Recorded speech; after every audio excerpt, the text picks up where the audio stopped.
All right, yeah, got there in the Benz like Spraggle. One bag of weed, a bumper clock crapper. One bag of girl like shovel. Lord, one bag of girl get dagger. Lord, lick the girl them with the hammer. Lord, make the girl bad for the mama. Lord, make a rascal ball out judger. Oh, go on, we telling me it's G Blockery up in this bitch. We got special guest JOJ up in this bitch. Yeah, Yo, man. man, how's it going? Big up yourself, man. What you saying, bro? You good, yeah? Yeah, I'm good, man. I'm good. I just chilling. My old man was meant to tag along, but he's had a bit of a turn. He's not feeling too well, so he's in bed at the moment. But he wishes he could be here, and if he can pop along later, he'll try to. Big up, Neggy. Yes, that's JoJ's Pops. Real G in these YouTube streets. You gotta big him up still, so. Yeah, man, a couple things happened since you ended your last stream, yeah? I'm not too sure if you knew about this, but have you heard of a group called Palestinian Action or Palestine Action? I have, yeah. They were talking about potentially regarding them as a terrorist group. Yeah, so they looks like they're all but proscribed right now. Just needs to get the paperwork signed off and whatever. Like, so what's your thoughts on I tell you what, actually, I forgot to shout out the people them in the chat. So let me shout out the people them in the chat real quick here before I commence on that question, and then we can get back to it still. Yeah, so yeah, big up the people them in the chat, man. Slap your name in the chat, slap the like button.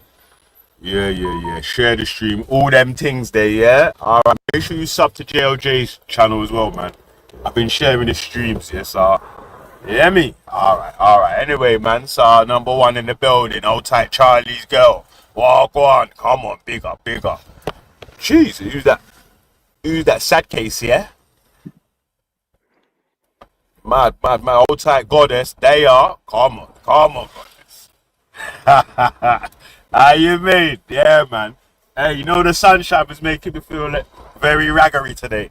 Yeah, come here, ragga. You get me? From G Blockstar. Mad. Anyway, so shout out you. Shout out Gone.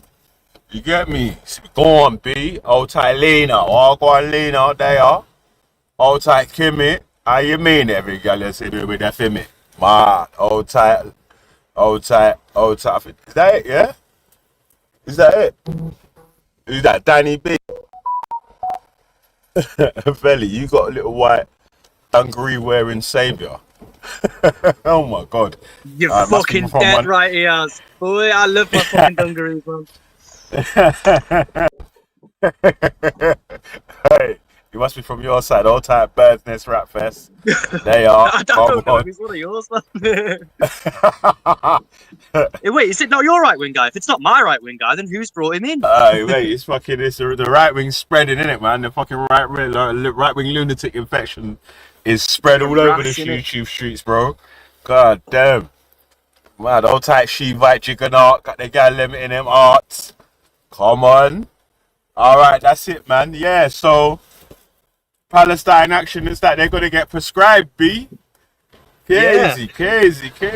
So for spray painting RAF fighter jets.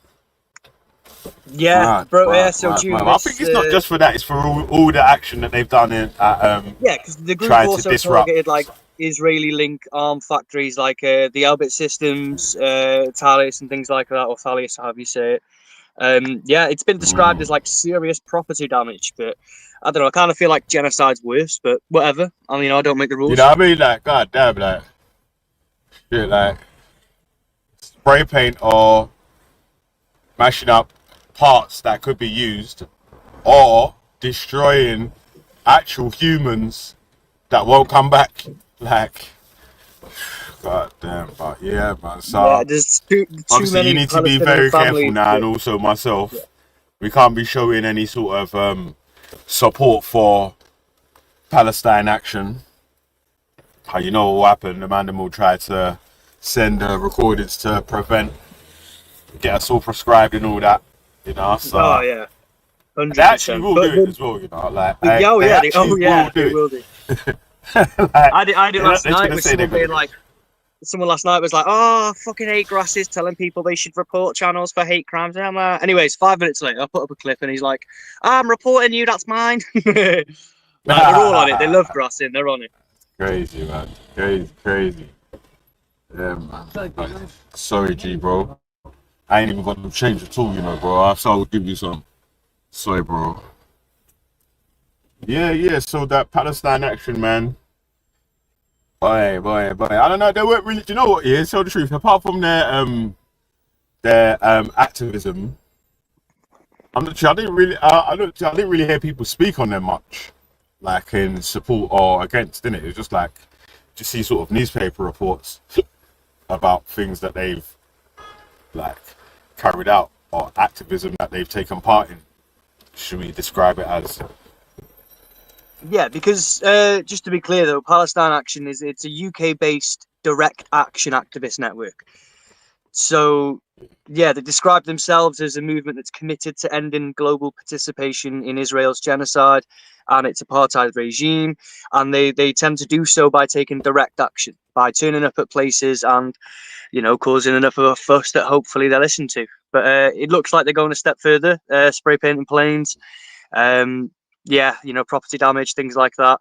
Which I'm not gonna lie, I mean, yeah, it sucks ass, but should that have you? Because what we're facing at the moment is if you support them after they've been prescribed as a terrorist group, if you meet them, if you're a member of them, if you support them, or any sort of like facilitation to like a meetup or anything like that, that'll 14 years, man. 14 fucking Yeah, years that'll get man. you in jail for. 3 years, mate. Big bird. I mean that. Right, damn. Yeah, man. So fucking hell, like Tommy Robinson was crying after 14 weeks. So I don't think anyone wants to do 14 years. You know what I mean? Like, it's I could do 14 years and my beard still wouldn't be as bushy as Tommy's was after 14 weeks.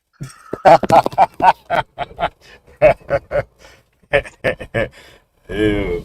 Yeah, man. Crazy still, man. Like, what's mad about jail, yeah? It's like, obviously, you have to be trusting with anyone that's cutting your hair, right? Come man, are holding sharp instruments to your neck. You know what I mean? So, like, I don't really blame people for not being the most trusting of the barbers in the prison system, especially if you've not got no sort of agreement or any sort of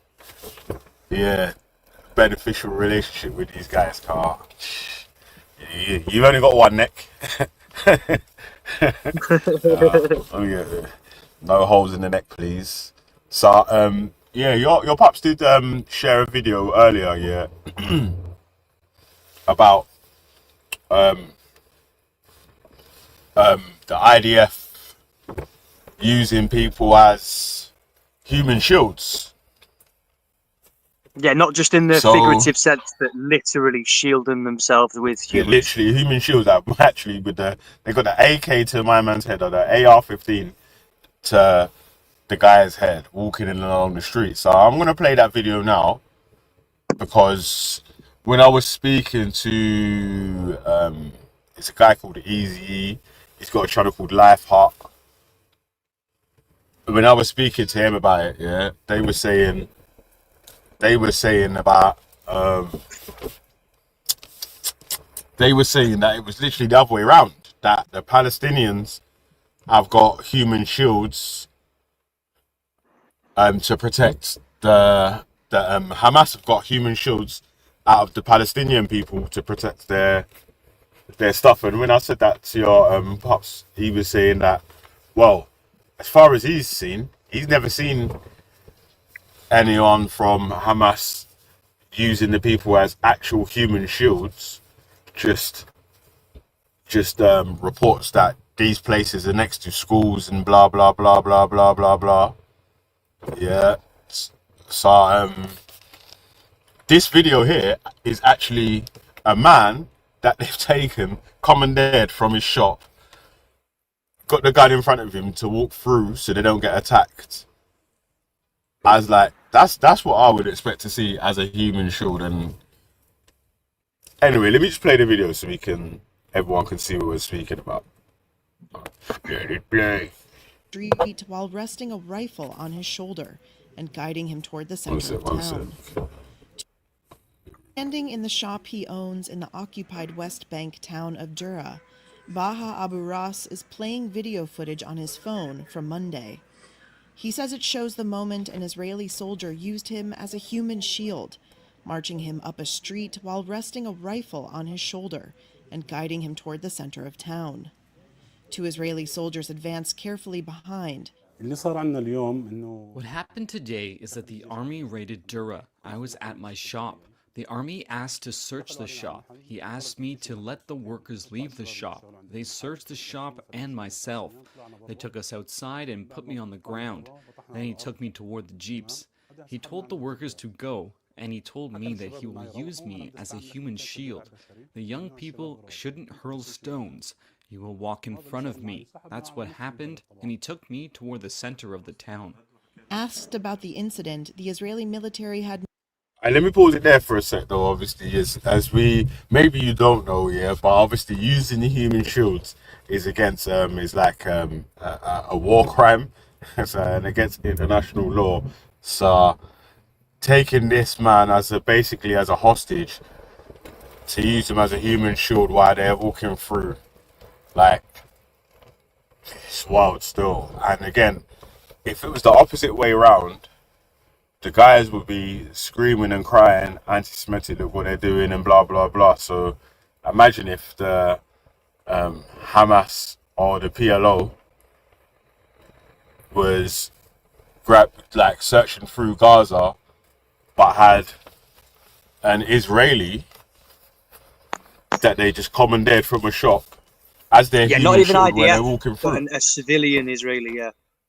Yeah, just a straight Israeli, just any guy or whatever. It's like that's actually quite bad, isn't it? And again, because depending on the side that you support or whatever, like some people have a side that they support. Some people don't care about facts and truth or whatever. That because it's Palestinians being used in said way, that we won't make up no noise and it will be okay with that. If it's the other way around, we'll scream anti-Semitism and all sorts. So I'm saying it's bad if one side does it or the other side does it, but usually that sentence never gets through to whoever we're speaking to. No, absolutely, and it's got to be clear as well that when it comes to, so obviously it's going to sound really weird to make the distinction, but there's different kinds of human shielding under international law. So it is well documented that Hamas will position themselves or military infrastructure within densely populated area, which does increase civilian risk, but it is not the same as forced shielding, like especially under international law. So what you're seeing there is a literal war crime, and there's no two ways around it. This is the evidence, and it's black and white. But there is a huge difference between putting your weapons in a densely populated area and taking somebody and using them as an actual physical shield. This is the stuff that they accuse Palestinians or Hamas, probably mostly. They accuse Hamas of doing this thing, whereas we can see its projection because it's literally the IDF that are doing it, and you can't deny your own eyes at the moment. It's right there in front of you. Oh, purposely, yeah, I didn't say what part of Palestine this was, yeah, because I was waiting for a know-it-all to type about something about Hamas this or Hamas that in the chat, so they could find out that this is in the West Bank, like the side that's not in war or not supposed to be in any wars or conflict with Israel.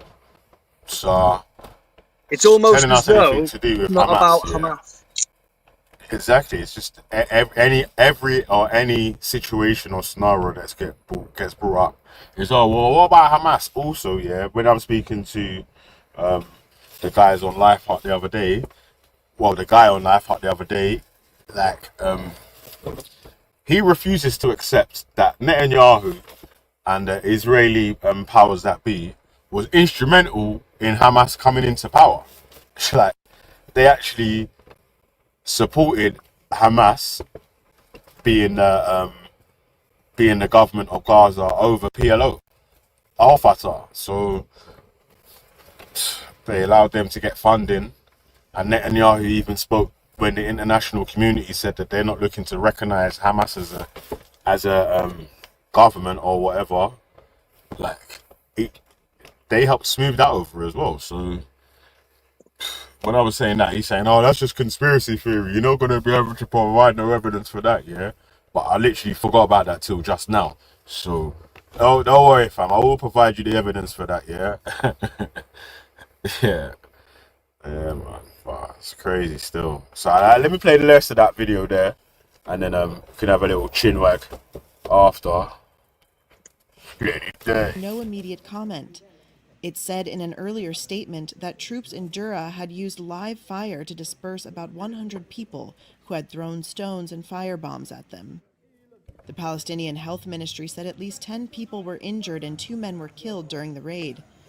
Israel has carried out repeated raids on West Bank towns since gunmen from the Palestinian militant group Hamas in the Gaza Strip went on a rampage in southern Israel on October 7th, sparking the Israel-Hamas war in Gaza. The use of human shields is widely condemned under international law. Israel has accused Hamas of using civilians as human shields in Gaza, allegations that the militant group has denied. And there you go. And it's not just that they've denied it, but evidence for Hamas deliberately using Palestinians as human shields, like forcing civilians to physically protect military assets. It's not only weak and contested by every major human rights group's organization, but it's a fallacy. Mate. And it's obvious that it's a fallacy. Yo, Pip by Sniper. Hey, come on. Hey, what you lads What's saying? happening? Good, yeah? Not much. Mate, I've been listening in, and unfortunately, I've been listening to this fucking J.O. gay guy. But, yeah, unfortunately, Pimp My Sniper, he buys and sells bottles of Prime on Facebook. Right, what you say, Pimpy? For those of you that don't know, Pimp also likes to pretend that he owns a tumble dryer, which is a weird thing to flex about and lie about. You know what I mean? And then, what, you chatting shit about my tumble dryer? Nah, come on. Wait, what are you saying about like the whole Israel thing? Like, just wrap it up there, innit? Like, in like a nutshell, what are you saying? So I can come back at y'all. So what you're saying is that you don't know what's being said, but you're automatically at the opposition, and you don't actually know what's being said. So if we could just make it easier for you to give you something to be angry about. Please. Fair enough, at least we're honest. So at that point in time, we were looking at the video then of IDF soldiers using Palestinians as human shields, and also comparing it to the idea that there's loads of rhetoric around saying that that's what the other side were doing, that's what Hamas were doing to Palestinians. But we could see black and white. Oh, yeah. Not the case. That's the point, yeah. So so we just watched the video there that's showing that the IDF commandeered just a Palestinian citizen and used them as a human shield to get to the next destination of wherever they was going to. When I had spoke to people previously, they explained it like it was the other way around. You know? So nah, for real. But are we then saying that Hamas are not like using human shields as a? No, we're saying that so far there's not been. Are we not saying that? No, we're not saying anything. No. We're not saying anything that Hamas are or anything. We're just saying like if there's evidence for that, it's like it'd be nice if we could see the evidence so we could make the judgment after seeing the evidence. So you're saying you haven't seen any evidence of Hamas using? It's not evidence, but can you just post one? If there's evidence, there should be at least hundreds of it, right? I've not seen myself personally, of you see like the same video we watched there of a man getting dragged out of wherever and being used as a shield to protect the advancements of the foot soldiers. Because it's important to remember that under international law, there is a big distinction between forcibly using humans as physical shields and putting your weapons in a densely populated area. That's not called forced shielding, whereas that's what the IDF are claiming is happening all the time. You know, funny, Vedi, yeah? You know what's funny? There is no evidence of how many those people, I don't even like to say the words, what I'm saying, they'll hedge people, yeah? We don't know how many soldiers are there We don't know how many of them that's been unalived. These human shields they're talking about, we don't know where that's gonna be, because let's be honest here, what's left of Gaza, innit? There's literally nothing left. Even the last city they were running to, Rafah, gone, you know what I'm saying? So when I keep hearing people saying that Palestine are using their own people as human shields, I just say at least show me 1 or 2 videos so we can study it, you know what I'm saying? But for what we have seen of Israel when they were getting shot by these the Iranians, what was the Israelis doing? They were all hiding in the hospital. The military facility is there. Is that something that we have not witnessed? We've all seen that the headquarters of the Mossad gone, right? And then what was the other part we see? We see them. There was there actually was no, bro. witnesses We on have that one. seen it, bro. They have weapons stockpiled in the hospital. Because Hamas, like, they launched rockets up and they. You want me to bring evidence? They actually bombed themselves. They accidentally bombed themselves, and of course they did. and they But the question claimed is, it was an Israeli missile. Of course they did, as you said. Yeah, I'm not too sure if I accept that. What weapon do they have? That argument, man. I swear they only have like about RPGs or Hamas bombing themselves as the reason why, because it's not like that was when there was sort of the first sort of civilian targets had been hit and all that sort of stuff there. But then what you on about? Since then, there's been a lot more civilian targets. Been like a lot more hospitals. Well, most of the majority of hospitals in Gaza are gone. Civilians are collateral damage, and that is a part of war. That's why war is so fucking disgusting in the first place. But we know that when it comes to civilian casualties and stuff like that, we know that there have been several large operations and events that have happened within Palestine that show that the Palestinians are the target, not the military. So when you're firing at people that are trying to get food aid, for example. So in Rafah, very recently, there was the food aid massacre in which they got the food aid trucks out there.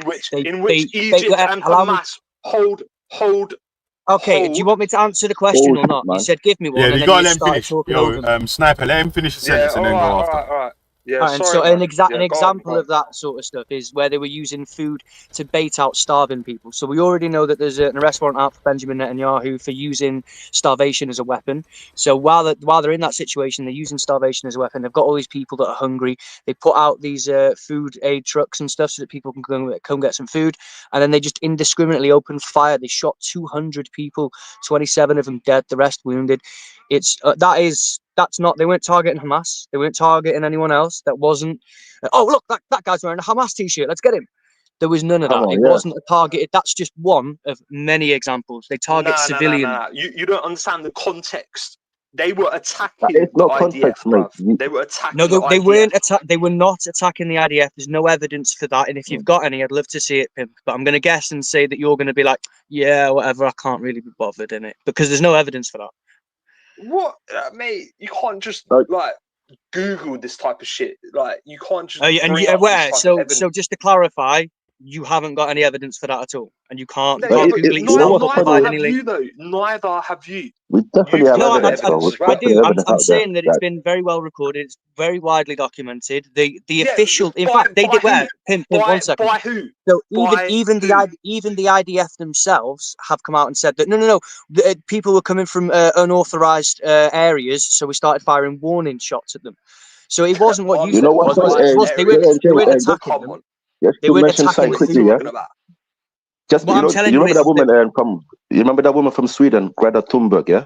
Just because she's had all that clout, best believe, Hold on. I know you obviously it pisses you off, but that's the other question I have for you lot as well. Why? And just for the name of hating on Muslim, you don't really care about if it comes to Arab children or Palestinian kids. You know what I'm saying? So let's just put down aside for 1 minute. But the point I was trying to say, Greta Thunberg, why they didn't really, shut down her border sign is because the whole world was watching it. You know what I'm saying? Everybody knew that she was on the sea, going towards Gaza. But the funny thing is, she'd been released. The other Palestinian or some Muslim other people, they're still in jail. You know what I'm saying? They're still in prison. So my point is, what I'm trying to make my point is, just for the sake of you lot hating migrants or Muslim or whatever, she's white and shit. Not just because it could be that reason, but I'm not saying that's the reason. I'm saying because the whole world, at one point, she was probably one of the best, was that speech she made. You remember saying because she has got enough clout for Israel to really suffer if any hair was harm on her, you know what I'm saying? But my question to you is, Sniper, yeah? Because it's something that we witness all the time, yeah? The hate that's been pushed in society right now, yeah? Islamophobia, all of that. Why has it come to the point where people start acting savage, you know? You know what I'm saying? You don't know no Palestinian has ever harmed you. I bet no Palestinian ever said a word back to you, but Bro, I've never, you don't mind putting that whole population in a box, you know what I'm saying? I don't even believe in Palestine. I believe they're Arabs. Of course you don't, man, but that's not the point. I'm saying, why do you hate them? And it's not just you. I'm just saying that scene. And I'm not really want to try to call you far right, but the hate that you had. It's like basically saying that Anglo-Saxons ain't English because they're Anglo-Saxons. Yeah, you know that the Anglo-Saxons aren't native here either. But more importantly, when you said about them, I don't believe in, Palestine. You don't have to. It's an internationally recognized state. It's a real place. And whether you agree with facts and reality is completely beside the point.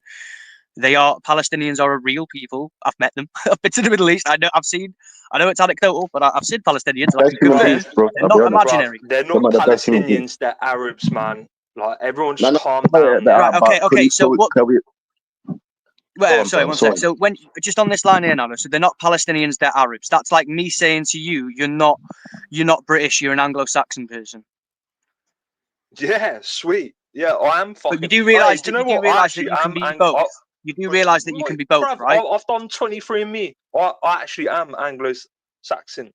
So yeah. So you're not native to these lands either. Where you from, though, originally? You could be from Denmark, you could be from Sweden, Norway. Or Germany, innit? Nah, can we at least the Germans agree on that point? And the fucking Scandinavians came over, and then they started reproducing. It's not really just a Scandinavia. It's like that land of Palestine, they created right? a native population. Everybody came there. That works. They but it's beside the point. The point is the Arabs that live in Palestine that are born there are Palestinians by every single metric you can measure. That is definitionally true. Yeah, the sign as well. Yeah, so you believe that the guys from Israel are Israeli, right? Even though they have ancestry from other places, also they have ancestry from Eastern Europe, West Europe. Nah. Yeah. I get what you're saying. Don't forget Iran, but Afghanistan, I believe Libya. Post World War II, the world was in a very delicate position, and the Jews had to go somewhere. And fortunately, Palestine, we found their homeland and gave it back to them. As simple as that. Yeah, but Palestine existed before World War II.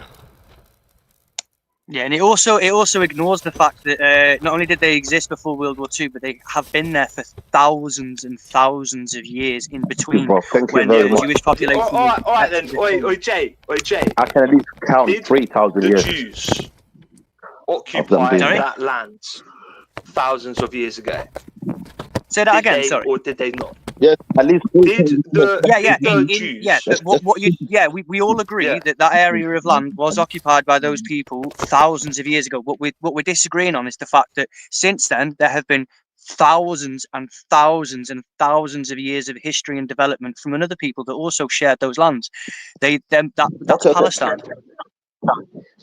Can we agree on something as well? Israel has been the biggest threat and problem to that land, the Middle East. Can we agree on that? Because obviously through history, the have been fighting each other. But what have we witnessed the last 1 year and a half? Yeah, Syria being bombed by Israel. Bollocks, man. Bollocks. Lebanon being bombed. Israel has been the biggest threat to that region.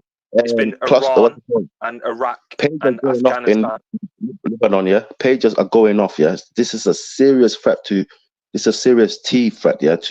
You know what I'm saying? When you have people coming into your land, changing your devices, what would that be though if this was this country? If people just come in there, and obviously we know the other group from Lebanon, none of us like them, yeah. But the point is, would you call it a national threat, like, national team? Mate, if this had been like done to this land, we'd have fucked them right up, and we all know that. But no, the way that you can make it apply to this land is look at like England and Wales, for example. Like we didn't have a choice. Yeah, but Jay, you've got to like talk about they just got run out into the world, struggles in Northern Ireland. That's I think the decent comparison, because you've got if that's true, then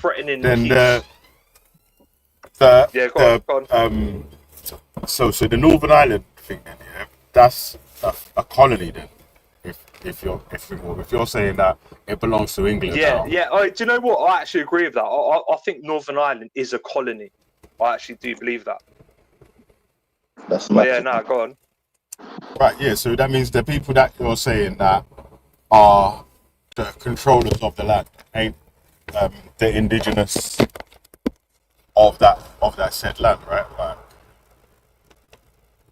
the loyalist or bigger man. That's a very good point. The whole reason why Northern Ireland was set up in the first place. So are they not indigenous to that land? No, you call them Arabs, innit? You call them Arabs. So don't you believe they're indigenous? If you call the Palestinian Arabs, and we know, okay, Israeli, they have history to that land. We all know that, But when we talk about Palestinian, you call them Arab yourself, innit? So will you agree that that's the indigenous in their land? The whole region, they originate from that land. What? Will you not agree? Will you not agree? Since you call them Arab, the Palestinian, will you not agree that that's indigenous place for Arab people, especially like someone like Jesus, all the other prophets, Abraham, and all of them? Will you agree they were Arabs themselves? Jesus, Abraham, Muhammad, all of these prophets that's mentioned in the Bible and the Quran here. Will you mention those people are from a specific group? The original people in the land of Israel were the Jews. Like, recognize that. No. Islam and Muslims came well after. Historically speaking, the original Arabs that were in that land were also considered Semitic peoples. There were Semitic peoples that occupied that land historically, always. It was never just Jews exclusively. So it's both of their homelands. It was a shared homeland. Bruv, wasn't it the Canaanites? Are you dumb or something? Islam came also 700 years after. If you do like if you do, you done 23andMe, right? If you do 23, hold on, guys. Yeah, if you do 23andMe on is it a Jordanian or something like that, then they've got more haplogroup markers to the land than the average Israeli. So 1,000,000%, bro. Because Netanyahu, where is he from? Either Belgium, Bulgaria, or Poland, innit? Can we actually all agree on that? The president of Israel is not indigenous to that land. And I'm talking about. Mate, I don't care. You will not find no traces of his people, Barack Obama for even 1,000 years. Native to America, is he? No, he's a Kenyan. We know this. That we know where his grandmother is from, where his father was born. Native to America. His mom's not native to America. No, Donald Trump's not native to America. The majority of Americans. Nobody in America, unless you're Native American, is native to America. Could you just made it as a point? You made it as a point, like you were saying, like that Obama's not native to America or whatever. And the reply to that point is that the majority of America are not native to America. Not even that value, You know, I'm from Kenya, innit? Okay. Most, I think 99% of Kenyan people know where the tribe of his father is from, where his grandma is from. You know, it's from the Luya side, Obama, yes, he's a Luya from the near the border of Kenya and Uganda. That is something that is well known and documented fact, But the point I'm trying to say, is that with the Palestinian, we all know that the nature of that land. But my point was that Netanyahu, can you find one of his ancestors that was at least born in the whole region? We can take the whole of Middle East. We could even Turkey. We can put him even closer to that side. If it's okay for the guys to trace ancient ancestry back to the land that's been removed, God knows how long ago, and then claim the land, why is it not okay for the people that's got recent ancestry going back to the ancient ancestry to claim their parts of the land either? I don't really get that. Yeah. All right then. All right, sweet. Check this one out then. So let's fuck off all the Jews, back to Europe. but then also let's do the same thing. So nobody said that. I don't know where you're getting It's that. coming, right? It's coming. Africa. But the brown people, yeah, out of England. Let's just reverse. Israel and Wait, Palestine hang on. get to exist and develop the nations. Hang on. Let's This just is what it was reverse about, bro. the whole of Everybody get world out of history. the country. Yeah, over the last 500 years. How But about why are we saying that, Pimp? Who do you think is advocating for the removal of any and all Europeans from the Middle East? Because it wasn't me. I don't remember hearing Veli say that, or Asketi. All right, then. What? So you're? I'm talking about white supremacy. You know, white supremacy that they're literally in your country. How many military base of US and UK, US, Canada, NATO, all of these countries? How many military bases is there, and how many military personnel is there in the Middle East? And let's take Africa with it as well. So, and my other point is, how will you feel that if even just Jordan, the smallest country like Jordan, had like 1,000 troops in the UK? How would you feel if that was the other hand? No, I'll be fuming. Okay. I'll be like, so what do you think about those Arabs, that have suffered so much? We all know there's 1 million people in Iraq gone, indiscriminate killing, talking about human shields or whatever. We all witnessed what the British troops was doing in Basra, Have you seen anybody who's been in jail for war against humanity? Criminal? Nah. We haven't seen that, right? So we witnessed that. We have seen Tony Blair's from the top half of the equator. If Tony Blair was an African leader, he'd be in the ICC or in The Hague right now. He'd be rotting with that guy, Patrick Taylor guy. Fuck Tony Blair. With the Liberia guy, He'd be in there in the prison of ICC if he was an African or Arab. You know what I'm saying? And that's my other point as well. How come Israel don't want to be part of the ICC, International Criminal Justice System? How come? Are you thinking? And also, how come because Israel don't want to? Because they know it's corrupt. That's why. They know it's fucked. Yeah, but why does Israel get to dodge weapons inspections, but other countries have to have why do Iran get to dodge it? Russia, China. They don't. Come on, bruv. They don't. Iran don't get to dodge it. Iran's getting bombed right now because they think that they've got nuclear weapons. So even that's wild. That's against international law. What about that sanctions? What about all the sanctions they put on them from food and stuff like that? Uranium. Oh, yeah. Are you mad? Are you fucking mad? Yeah, but they ain't put that. What, so 60% enrichment on uranium. 60% enrichment on uranium for their what's it called? Yeah. But so why are they not allowed to enrich uranium, but Israel's allowed to have unlimited enriched uranium sites where they've got like nuclear power? So exactly, this is the point that we're making, that these men are on some extremely hypocritical, got some super dodgy scales here where they're weighing up. Iran's a third world country, you muppet. What the fuck are you talking about? Muppet, man. Watch your mouth, man. Women are second-class citizens. Are you dumb? Bro. Are you actually dumb? Brother, are you mad? So Christians get mistreated in. Brother, are you mad? Behave yourself, man. Like Christians get mistreated in Israel. People like Israel's an ethno state. Palestinians ain't allowed to go to certain places, and there's different. It's like more than a two-tier system. Like different levels of fucking protection, and people have to fucking. You know what I'm saying? People have to be sectioned off in certain areas, and even like different religious groups sectioned off in their little certain areas as well. Cause like, so what if Iran's not the fucking thing in the world? Like their next door neighbor, which is saying that they're looking to take them out, also has nuclear capability.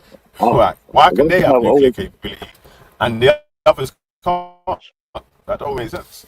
100%. One thing that always concerned me, and I've never got to understand, how come the Ghazian cannot go visit the people in West Bank? What's the full-on blockade from them to even communication? You're not allowed to. They even sometimes they always check your emails and your social media. So you claim they're Palestinian from from West Bank, west side of that land, and the Gaza, and you claim they're Palestinian. But you don't allow them to have no communication, even though you believe that they're the same type of people. Where's that? That's fine. Got to understand. So Also, I just want to dispel We had a couple myth of this. that Iran is a third world country. Yes, it has a lot of economic and political struggles. No, not economic, sorry, socio and political struggles. But according to the World Bank, it identifies Iran as an upper middle income economy. The United Nations also places Iran in the high human development category. Various academic and policy analysis describe Iran's challenges are due to sanctions, governance issues, and economic management. That's it. It's not a third world country. And like the term third world is not only ridiculously outdated, so I will give way now, but it comes from post-World times where anybody that wasn't allied is third world country. I did misspeak when I said Iran was a third world country. That was my. I am sorry about that. To be fair, Iran is like a beautiful country, and they're beautiful people as well. But for some reason, they've got this crazy jihadi regime in place. Bro, you are the crazy one. Stop calling jihadi. Why do you have hate for people? Why is it that it turns just because they're Iranian or Muslim, there's some sort of a threat? But what have you and your people? No, sorry, bro. People with your mindset, yeah. What have you done around the whole world? And this is where we have to actually categorize how people are different. It's not all white people or English people, but savage people like you who just hates people who's different. You know what I'm saying?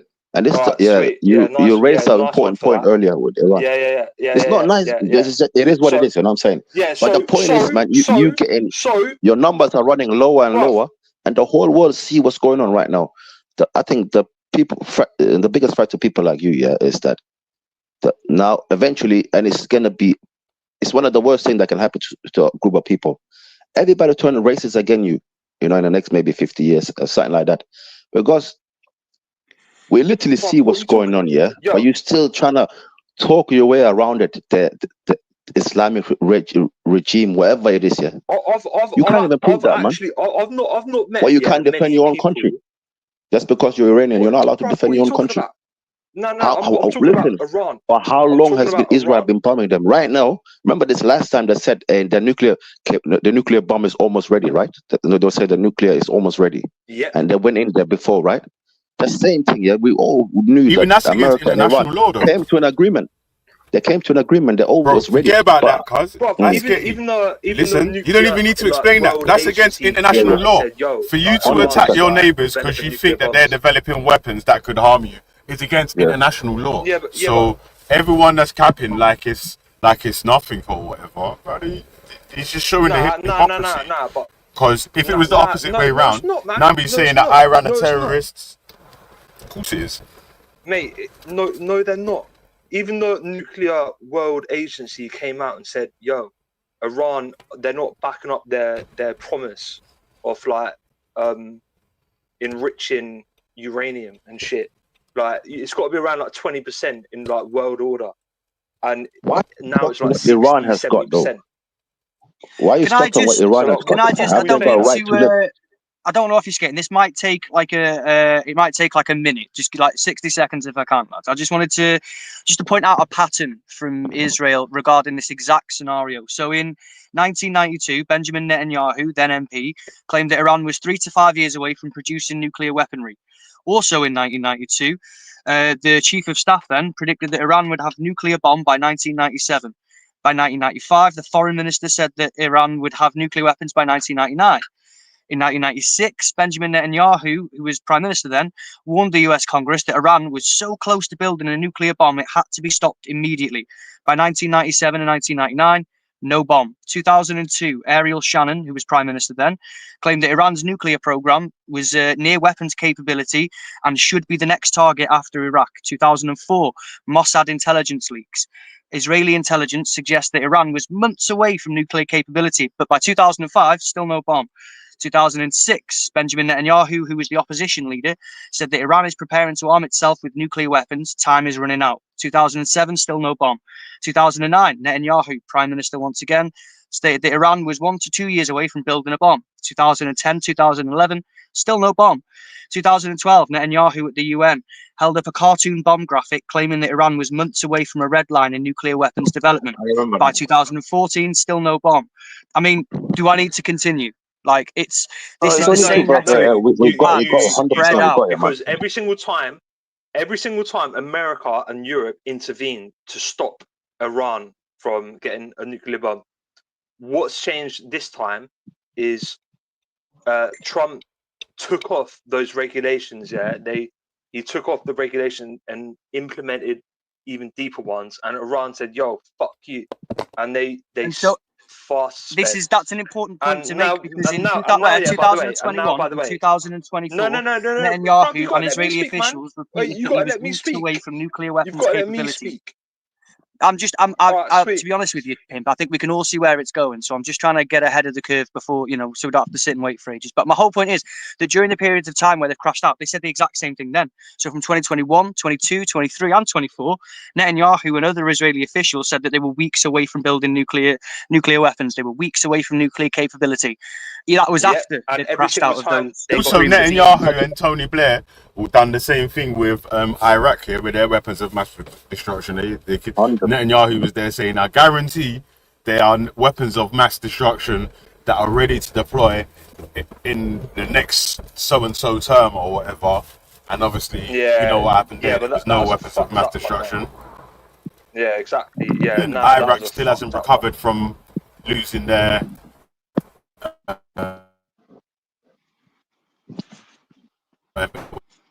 nah, mate, the whole Iraq-Afghan war was diabolical. It was disgusting. Well, could you agree that Iraqis have all the right to hate people like you, and for them to also, is the Iran thing? I don't think that a lot of the right wingers. Wait, listen. Your internet, brother. Listen. This is an important point. Yo. This is an important point. No. Your internet, brother. You keep hold on. Your connection, man, it's going leaving. off and in. Oh, you can hear me? Is it breaking up? Yeah. All right, yo. You can hear me now? Yeah. Let me know if you can hear me. Yeah, man. Yeah, you can hear me. Yeah. So there's going to be obviously there's a upcoming refugee crisis that's about to take place, and I know for a fact, a lot of the right-leaning people, especially the far-right dons, super haters of people coming over to the UK and places like that.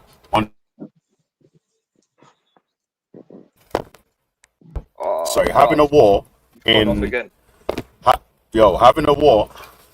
having a war in Iran or whatever is definitely going to cause a lot more asylum seekers that will be making their way to places like the United Kingdom. Stop the boats. I don't know why people are on that side supporting the war, but saying they want to stop the boats.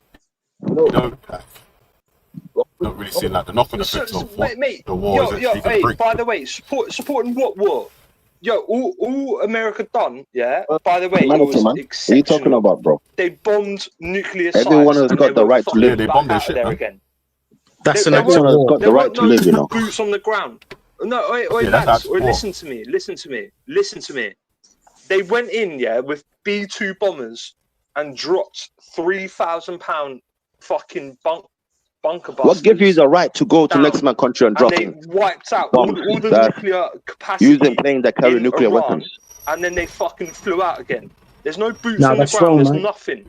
It was that's an act of war, right? That's an act of war you're talking about, bro. You're saying, if a country flew over England and bombed, if a country flew over England and bombed all their army bases in the UK, you would take that as an act of war. Yeah, of course. Or just make it a direct comparison. Like if they bombed our nuclear facility, Britain, man. We're a powerful country. That's where we go. We fucking horrible, bro. So when it comes down to it, then it's a question of power. So if you're not a powerful country, then you deserve to be bombed, and you're not allowed to kick off back. That's not even that. You know that B-2 bomber, dropping nuclear bombs or bombing those nuclear sites against international laws. Yeah, developing nuclear weapons and threatening to wipe out the state of Israel and the state and America or whatever. Bro, how are they gonna, bro? Your nuclear. What are you talking about? Before I thought the threat was Hamas. Capacity needs to be wiped out. Simple. Hold on.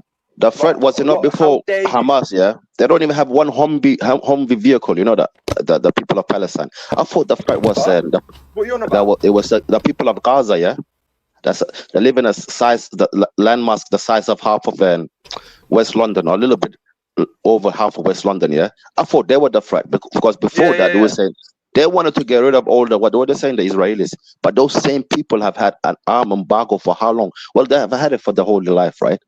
Yeah. So the fight was some people with some AK-47, max at most RPGs. You know what I'm saying, and some grenades. Yeah, that's about it. So now, what's the excuse now? Yeah. Why is the threat of Israeli you have got occupation all there the in weapons first right place? now? You're getting over three billion in charities. So you do realise that Iran getting nuclear weapons is inevitable. 100%. It's just a matter of time. And they've already got it, bro. It's just a matter of time before they get nuclear weapons. Putin's already said that he's going to give them to them anyway. You know, if America and that keep on supplying Ukraine, so they will be getting nuclear weapons. It's inevitable. We just hope that by the time it takes them to get them, we're not on that list. And just by getting nuclear weapons doesn't mean to say they're going to use them. It just means you can't bully them anymore. Look at North Korea, bro. It's the same thing. The whole point of nukes and things in the modern world is to be a deterrent. It's to be able to say that, look, if you do this, bad things will happen to you. So, like, we've got nuclear stuff. We haven't got anything to stop nukes coming in, and we're saying, look, fine, you go ahead, destroy us if you want, but those submarines will destroy you. And so that level of security affords us political, social, and economical advantages that honestly, I think shouldn't be exclusive to just us. The world should feel those advantages. It shouldn't just be he with the biggest stick rules the way. Yeah, the proliferation of nuclear weapons, but Jay, just by its very existence, actually says that there's more chance of a nuclear weapon being let off. And as Ronald Reagan said in 1980, no one's going to win a nuclear war. This is the whole point. This is where we hope that MAD still hangs up, you know, the mutually assured destruction. But the proliferation of nuclear weapons, look, it's the same with like the gun war, the gun argument in America. The more guns there are, the more chance of something dodgy happening. I totally understand and accept that. But I also accept and understand the fact that if you are a country like Iran, imagine they tried to do this to North Korea. And why aren't they doing this to North Korea? It's because they've got a deterrent. They've got nukes. Yeah, they've got nukes ready to go. The crazy rocket man. But I had a question for Chris and some other people on our panel. Yeah? Hey, wait, hold on. South Africa. Before you go, let me introduce Neggy, man. Big up Neggy. Big up Unks. What's going on, boss? Hello. How you doing? Welcome to G Block. I don't know if you can hear me. Hey, Jay, that's mad that you say that. Guys. Can you hear me okay? Yeah? 1, 2. Hey, bro. I didn't even see you on there. How are you doing? Thanks very much for letting me on. Yeah, it's real nice, real interesting Jay, conversation. I'll put in a minute, if I may. Oh man, I thought that was Jake. Yeah, man. Did you want to add anything, Neggy, before we let anyone else go in? Because you know you were supposed to be up a little bit earlier, and you didn't have a chance to. Hey, Askey, hold on a second. Neggy, have a quick word, yeah, before we get back into it. Yeah. No, it's a really interesting conversation, fascinating. I'm loving just listening at the moment. I was going to add something, but I mean, you guys are covering it anyway. It's all good. In it. Kids, take the dog out. All right. Give that dog a treat, Dad. A very, very short question. I wanted to ask Chris and some other people on the panel. Yeah, South Africa. Yeah, the apartheid regime. Yeah, at the time when the apartheid was going on, and those racists was controlling black people here in South Africa. How come they were allowed to have nuclear weapons? But as soon as Nelson Mandela took power, they had to get rid of the nuclear stockpiles. Will you say that that's some sort of racism there? Yeah, the black people are not allowed to control the nuclear 100%. Weapons. The reason why South Africa had to give over their nuclear weapons was because there was a black majority coming in, and they were unproven. There's in the history of man, there had never been a black country that was even close to capable of having a nuclear weapon. Will you agree then uranium comes from that land? Will you not agree that uranium comes from lands like in South Africa, some part of Somalia. A lot of it comes from Iran. Yeah, maybe All of this, whatever. but will you find uranium in Coventry? So when you're saying like wherever, yeah, have you ever heard about uranium in Coventry or Oxford? It's about instability. Mate, no, it's not, brother. It's about race, man. It's about race. It's all about race. You still wanted to have control of the minerals. No, it's about not allowing unstable governments and countries to have. But thank you for saying that, bro. And obviously, I've always known you for being a very good liberal, yeah. But when you say that, bro, do you not see there's something wrong in that point you're making, Chrissy? With all respect, no, I yeah. don't. I'm Because, bro, hold on. Why I'm trying to say this, yeah, and why I'm trying to say this, bro. It seems to be the country that's getting affected the most of imperialism and exploitation haven't got allowed to be self-determined. And a very good point is like South Africa.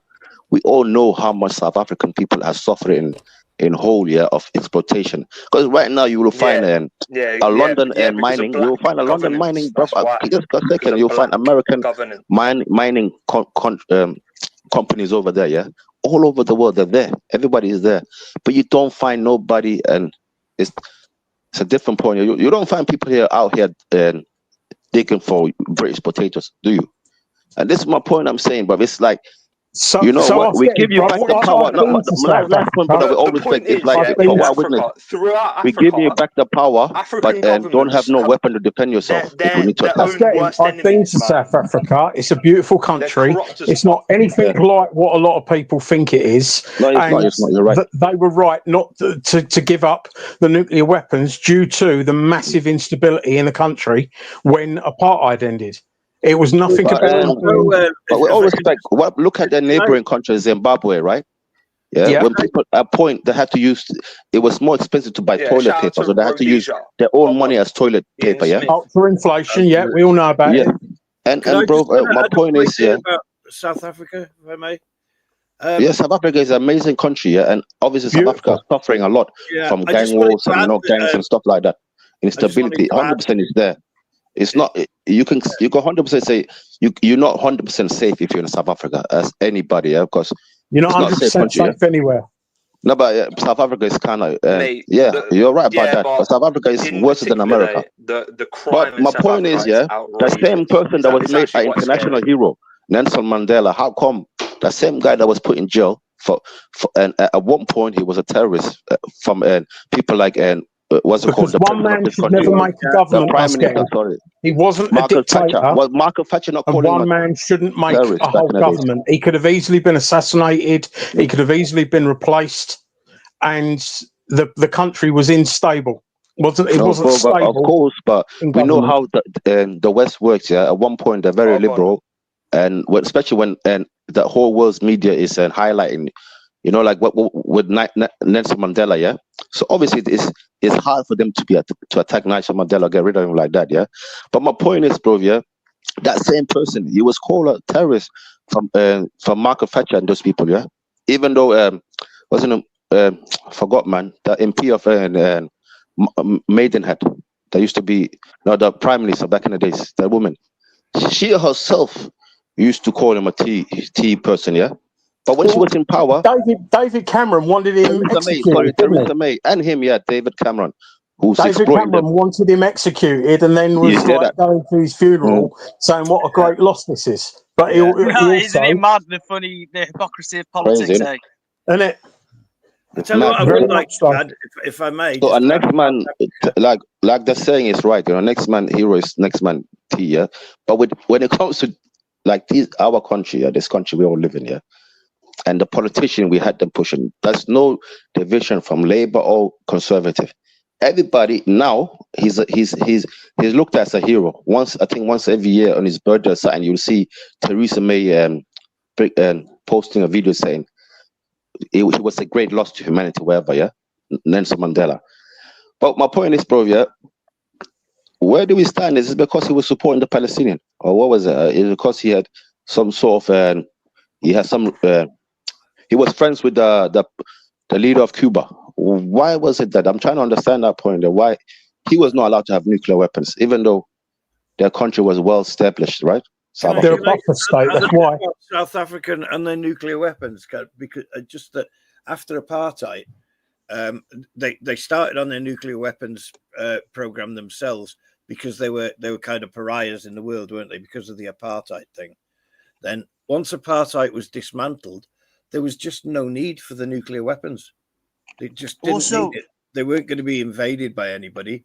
They're really, really expensive to maintain. Yeah. So they dismantled them voluntarily.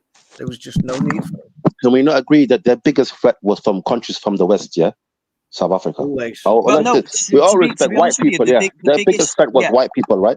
And all of these white countries seem to allow to have nuclear weapons. Some of them have over 4,000 nuclear warheads. I'm really sorry, but I do think it's really relevant to the conversation. Just to build on what was being said then by my dad then, but it was after in the context of the Cold War, without the Cold War happening, with it already ending, the USSR diminishing away, there was no other real rational reason to keep those weapons. There was absolutely no, and like you said about the cost of them as well, it wasn't because it was a black-run government, as Pimp was trying to imply before. It wasn't because they were massively unstable. It was because it was a massive economic downside, and there was no more enemies. Like, not no more enemies, but the enemies that they'd made them for weren't no longer a problem. So they just sidestepped that. Okay, we don't need that. So they're the first African nation to not only develop these things, but then give them away voluntarily as well. Everyone it wasn't because of instability. All the adults in the room got collected and said, "Yo, we can't have an African government with nuclear weapons. Just can't handle it." And that's why they. That's strange. You know what's so mad, yeah? You keep saying stuff like the adults and then the Africans. Like, wait, hold on a sec here. So, in your opinion, the Africans ain't adults? Not in my opinion. They're adults in my opinion. The reason that the guy was saying that the adults come into the room and they said that was when you're talking about civilizations and modern civilizations. Now Africans aren't on the table. I'm sorry. What? Okay, have you come to that conclusion? I know that's like a mini Vega wing thing to say, racist. But like, for fuck's sake. Everyone just patting up. Yeah, have you? What's made you come to that conclusion? Look at all the African countries; they're just not in. It don't even make sense, man. You know what it is? Yeah, people do this. People do this argument all the time, right? Wait, yo, people make this argument all the time, yeah. Yo. Nah, you listen. Listen. Yo, you listen, yeah. All right. Like, people make this arguments all the time, yeah, and then they're gonna blame anything that happened in Africa on the Africans and not give none of the blame to any of the colonial forces or any of the international businesses that's been depleting and making sure that Africans weren't killing themselves like prior to. Do you know what? The Africans in them little villages were making steel 1,000 years before the Europeans even knew what it fucking was. Yeah, it's mate. Amazing. Oh, amazing. Up, so you saying that there was no wait, hold on, Sniper, are you saying that there was no wars between the Europeans ever? So there's never been no Europeans killing each other? Bro, that guy, bro, is really dumb, man. So what are you talking about, then, man? How was that an answer for them not being adults? To Europeans as well, yeah. That's the same line of logic, isn't it? If you're saying, oh well, they were fighting each other just like we were, right? What's the difference? Is it just because they're black? Is that the difference? I'm not allowed to speak now. That's what it is, bro. Let's just be honest, man. Of course you asking a direct question. Nope. And this is not to talk too much. Geographical positioning. You mentioned a very important point. Ukraine were asked to give up their nukes, weren't they? And that was because the country's unstable. It's got an unstable government. Where they're actually it's not been unstable, right? It wasn't unstable when Shaka Zulu was running that country. It wasn't unstable. It was only unstable until these Germans came into that country, right? And massacred and apartheid. From Congo and surrounded by like all type of crime against humanity, those people, right? Major hot and shit. Like, you ain't got no fucking chance. Do you know what I mean? That's how it works. That's why certain countries develop quicker than other countries. It's not about race or ethnicity. It's just how countries develop based on their geographical position.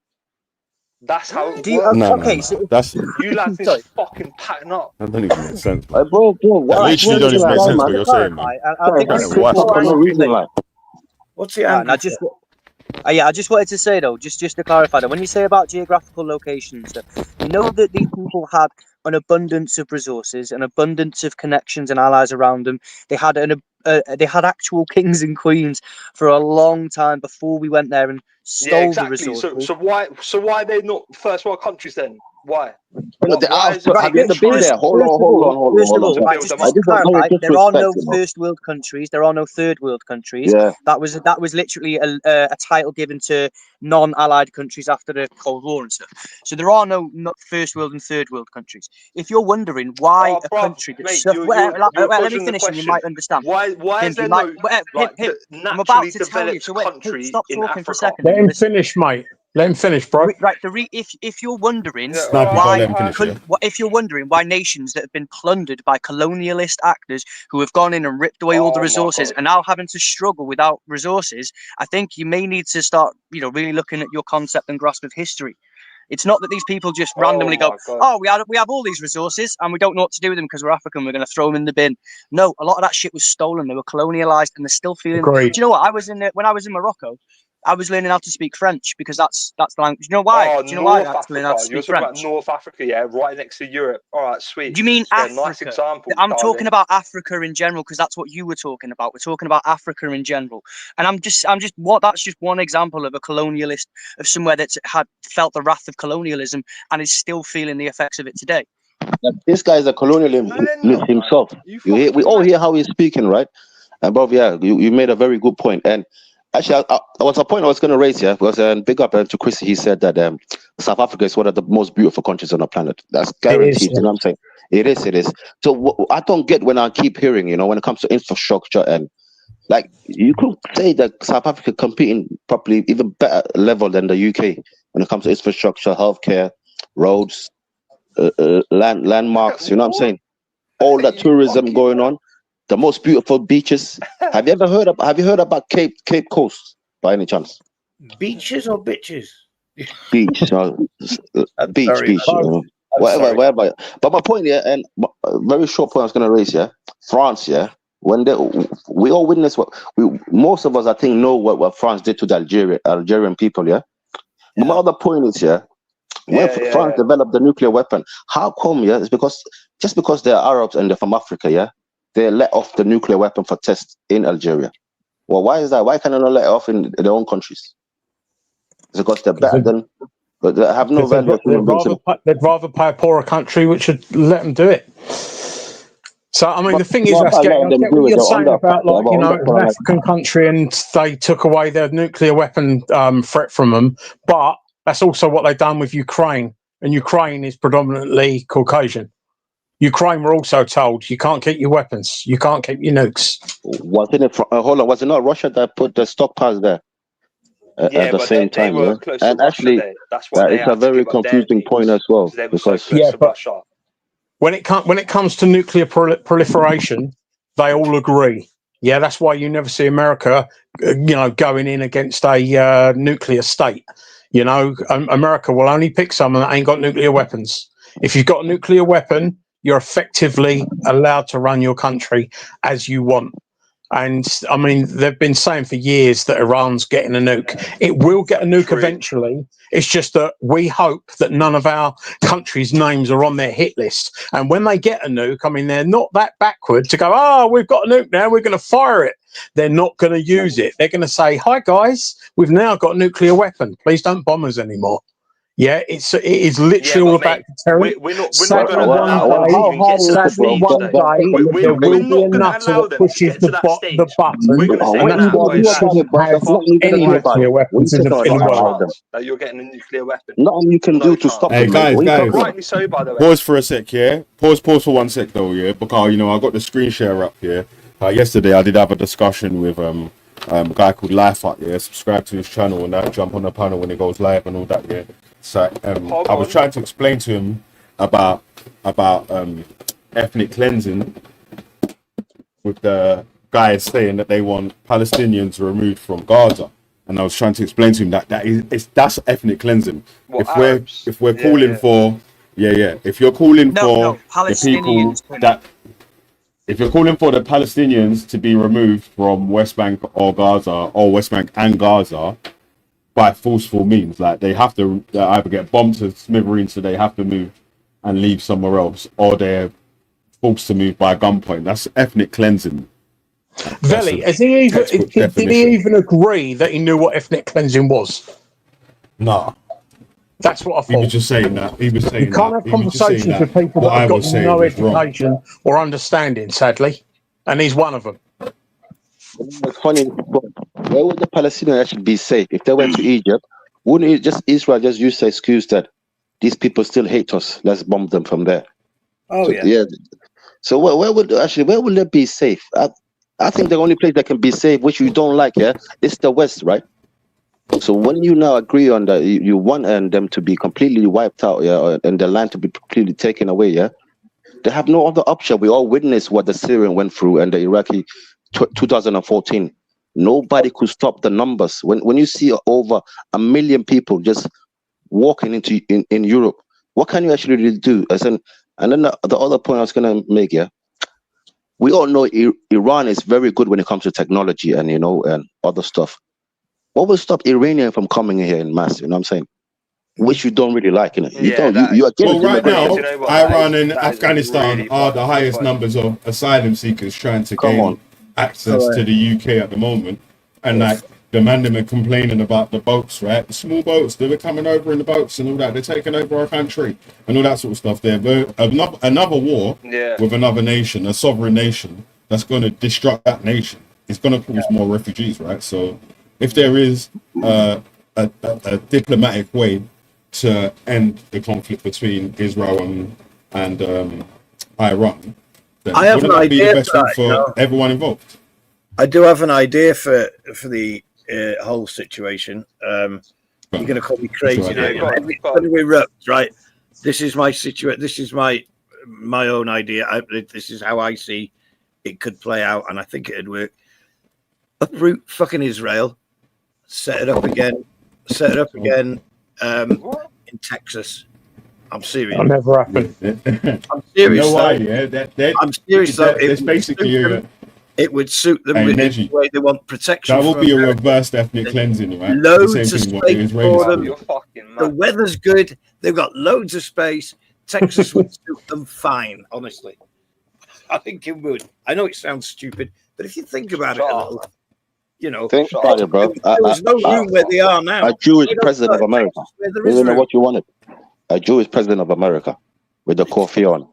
If it's forceful, then that's ethnic cleansing. If it's agreed on, then that's no one will agree that. Texans are nuts, mate. Texans are mad. Love them, but they're mad. Mate, it's just a suggestion. You know what I mean? Yeah, It's just a. We need a two-state solution, and a UN intervention peacekeeping force to keep them apart. I must say, I do disagree with my dad on that point. I do agree with that exactly. Two-state solution with the UN peacekeeping force to be able to prevent a further genocide and to be able to keep it until people can learn to live together. Because at the moment, what we're seeing is at the moment there is no. We need the replacement of the Gazans. Of the single state. How do you think we're going to wait, you guys. Let JOJ finish his point and then go next. Saudi Arabia. Hey, Snipes. Iran. Let JOJ finish here and then reply back to him, and then whoever else was after Sniper can go after that. Yeah. So JOJ. Make your point again. So I'm just building on the point that was made earlier. To be honest, I do think that it has to be a two-state solution. We need a Palestine and we need an Israel. The Israelis that live in Israel right now are not the enemy, and they're not wrong. The population themselves, the civilians, are not the enemy, and they didn't ask to be born in Israel. They didn't ask to, for any of this stuff to happen. And they don't. A lot of people, you don't get to choose your ethnicity. You don't get to choose your country of origin. These are your protected characteristics, and they should remain protected. I think that just like most Palestinians and most most Israeli citizens, I think that we should go back to the 68 border draw up and work from there. Oh my God. Single state solution for me. Palestine. Yeah, I said single state solution, with all the, like Neggy was saying there, with everyone having equal rights or whatever, Absolutely. But even, you see, the two-state solution is so far away, but the single-state solution is like a millennium away. And I guarantee they'll make far better hosts than the Israelis have. Israel, Single state, Palestine, of course. Oh, bro. Well, they'd have to call it Israel. Israel, they'll have to call it, or something like that, because Israelis ain't having their thing changed to Palestine. Palestinians ain't having their thing changed to Israel. They're going to have to make a whole new name. Big up Zara, I like 21. They have got to make a whole new name. All they've got to do is move out and move to their neighboring Muslim countries. Yeah. Where are they going to move them? Move to their Muslim brothers and sisters. Okay, we've got Muslims here. Should we take some? And then boom, then they're coming to your country, man. They're pushing you out of your house. Should we take some? There's going to be no more terrorism. There's going to no more struggle. Nothing. There's going to be no more. Man. What are you talking about? Some of these. Should we take some of these refugees? The UK, should we take some? Nah. Why not? Nah, we've got Muslim brothers over here. Why shouldn't we help? We're the fifth richest country in the world. Why shouldn't we help? You fucking muppet. I know where we are, you fucking idiot. The man them don't want. That's what it is. The man them want the refugees to go everywhere but to their own country. So it's like, why are you calling for people to be made into refugees when they're already in their own homes? Why do you have to leave? Okay, see, if England was invaded and they were saying all the English people have to move or whatever, like, would you be willing to move, or would you be willing to fight? Whoever. In this hypothetical. What it don't matter who are we talking about? Invaded by anyone. Whoever. Pick your choice. Just invaded by another country, whatever country it was. Yeah, and all the people in England had to move to basically to Kent or whatever. Would you be happy with just moving into Kent from wherever you are if you're not already in Kent? Why would you want to live? You're such a liar. Okay, man. You're dishonest, bro. Yeah, come on, man. You know, you ain't moving to Kent, bro, from wherever you are now, or you ain't moving to a whole different part, a whole nother country. Nah, mate. Just because these men are saying that it's our country now, you know what I mean? And they've got might is right to be able to deal with that. Yeah, but mate, like that hypothetical was bollocks there. Like you didn't even give me a country or a scenario. So you ain't got the intelligence to answer the question. That's why, bro. What's his name? When you talk about King Summer, and when he always says that he's trying to avoid regional war in that region, what do you think about that? He's saying that him as the prime minister of this country, he don't want that region to be that region of the Arabs to be in conflict like this. What do you think about that? But at the same time, they support the B-2 stealth bomber to be dropped there. What do you think about that? This current Labour government we have, they're trying to play it safe. But you clearly tell we're getting what they're saying. War spreads, and it's not about what the Labour government are doing, it's about what the Americans are telling us. Because we're their lapdogs. Nah, come on. We are. We're their lapdogs. We will do exactly what America tells them. Iraq shit.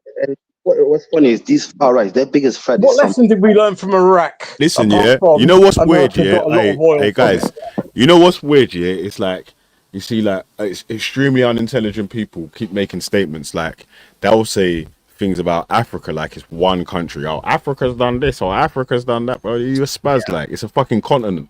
It's like saying like Europe has just set a whole new law, but it's not. Europe ain't fucking setting a whole new law for everyone in Europe. Has to, do you know what I'm saying? Like, come on, man. So stop saying shit like, oh, Africa's done this or Africa's done that, bro. Like, yeah.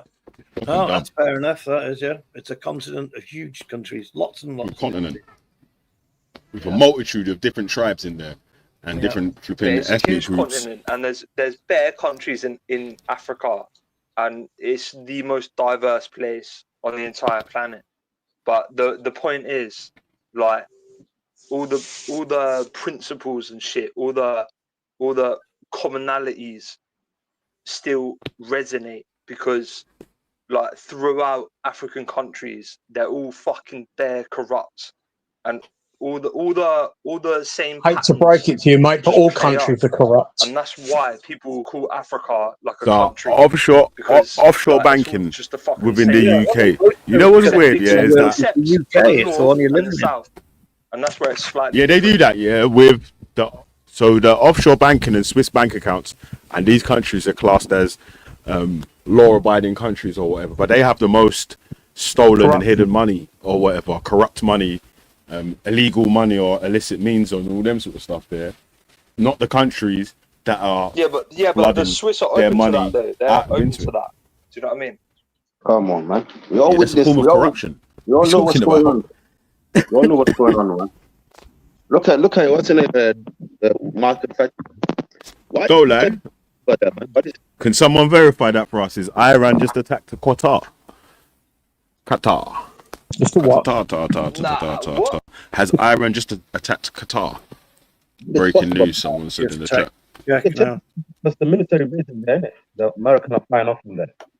Credible threat of Iranian missile attack on US-run airbase in Qatar. Oh, there's no space. There's someone backstage here called Motlaq Saad. Does anyone know Motlaq Saad? No.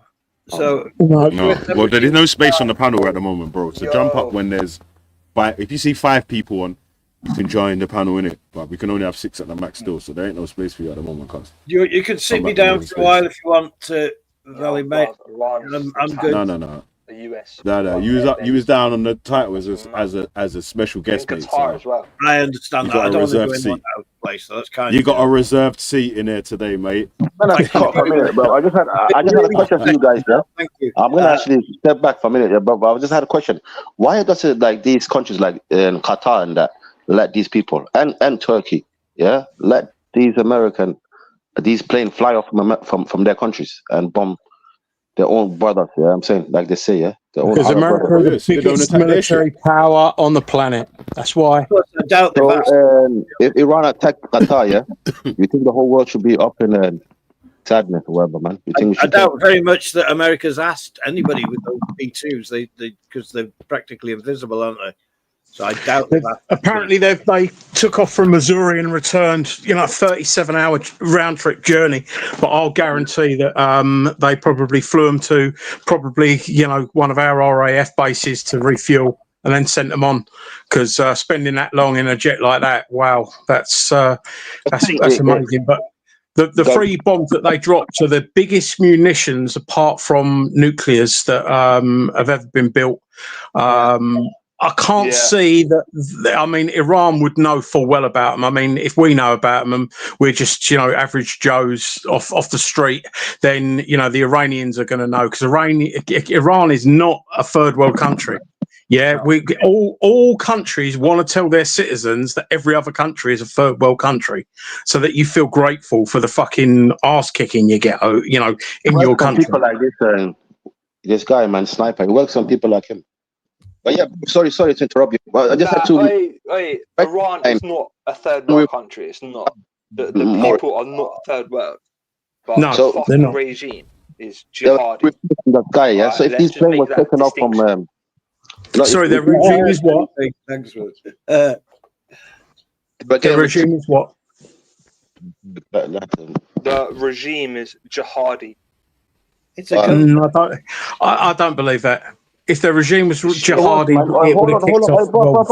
Hold on, bro, because this is where it is, and we have to actually defend ourselves as a Muslim. So what if there was, so you're telling me 1.8 billion people are jihadis? Is that your point?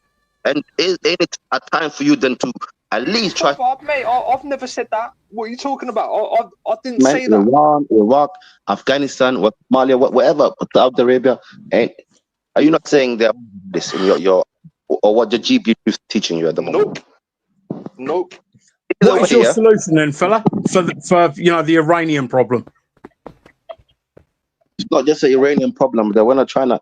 I'm talking to the other guy. So, what is your solution, fella, for the Iranian problem? What, me? Yeah, very, very simple. Right, you've got nuclear facilities, right, located around Iran. Yeah. And the only country that's capable of destroying those nuclear capabilities is America. So boom, send in the B2s, drop the bunker busters in, destroy it, boom, it's done. Over. If anyone thinks that those bombs, how many innocent people would be killed doing that? Yeah, but wait, let me just conclude. The reason why is because Iran has been on like a fucking death march, like to say, yo, we're gonna fuck up Israel, we're gonna fuck up America, and like year after year after year.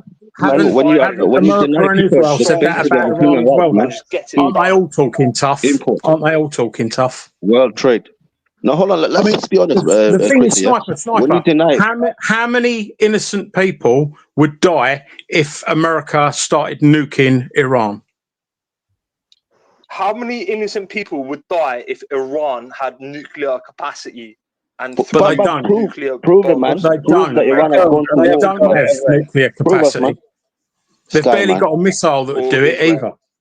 And then, you know, hey, hold on, bro. We have to get this right, yeah? Hold on, we have to get this right, bro. Because a lot of you guys are doing a lot of injustice to the Iranian people, yeah? Just deaded the threat. We've deaded Iran, how long has it been around and how many millions of people, innocent people, would we have deaded as well? And how do you think the people that... Let me finish off getting... How many people do you think that was killed by the US would go on to like the US? Not a single person died in these strikes. Yeah, not a single person died in these strikes. We wiped out their nuclear capacity. Absolute tosh. And if anybody thinks that those bombs caught Iran's nuclear facility unaware, they're wrong. You've got to be crazy. There was nothing there. There's been nothing there for weeks. 100%. It's been moved out. Yeah, so we have seen evidence of them trucking out equipment and things like that beforehand. They were expecting an attack, and they have done so. I just wanted to say though, just to build on what was being said before, going to bomb them again. The US, one second. So the US moved their planes out of the Qatari airbase. Iran's got all the right Iran positioned their missiles and their nuclear weapons. I was just going to say about just to go back to what was being said before about breaking news though. So as of 4 minutes ago, several explosions heard over Doha. Now what I wanted to say was to Pimp, now that they've gone in with their B2 bunker busters, which is what you said the solution would be, now people are dying and there's explosions happening everywhere. Do you not see the direct connection between smashing up Iran's nuclear facilities, or at least trying to, and now a widening ripple effect that's going to drag loads of people into a big war? Agreed.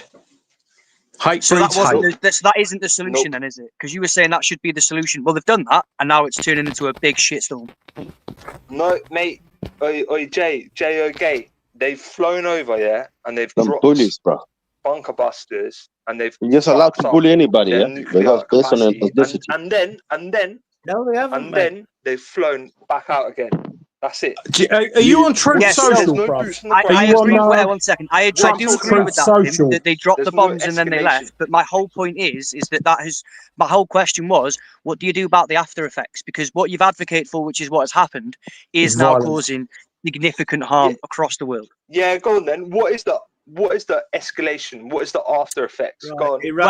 As of 5 minutes ago, there have been. I'm about to tell you. As of 5 minutes ago, there have been explosions in Doha. Iran are attacking US bases. Oh, who cares? Right Minor. When people are dying, he just said minor. He's not happy with anything that ain't nuclear war. Are you not happy with anything that ain't below nuclear war? Minor. He wants to put soldiers on ground. That's minor. So you believe that a non-nuclear nation should be nuked with millions of innocent civilians dying just because someone said, they're going to bomb us soon? Well, they might. What the fuck? When did I ever say that? You said that America should nuke them, didn't you? You said America should nuke them, didn't you? No. I heard that. Yeah, he said they should do it again. They have to do it again. I'm pretty sure that 10 minutes ago, mate, you said that America are the only ones that can do it, and America should go over there and drop the big bombs and blah blah. That's what you said. Ones who can deliver B2s, those like stealth bombers. All right, they've done that, but what they do now then? Right, they've done that and it ain't worked. So what do they do now then? Mate, they leave it. Mate, it's done. How can they? Okay, so now you're pointing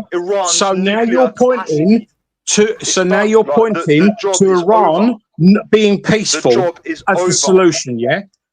Even though they've been bombed, and if this country was bombed, you'd be saying we should bomb someone back. That's up to them. You're a warmonger. You're a warmonger, but you expect Iran to be peaceful. It was an accident, he said. Did he just say that was and what about all these terrorists fucking atrocities that the Western world have seen because we bombed a country that we shouldn't have bombed, which was Iraq?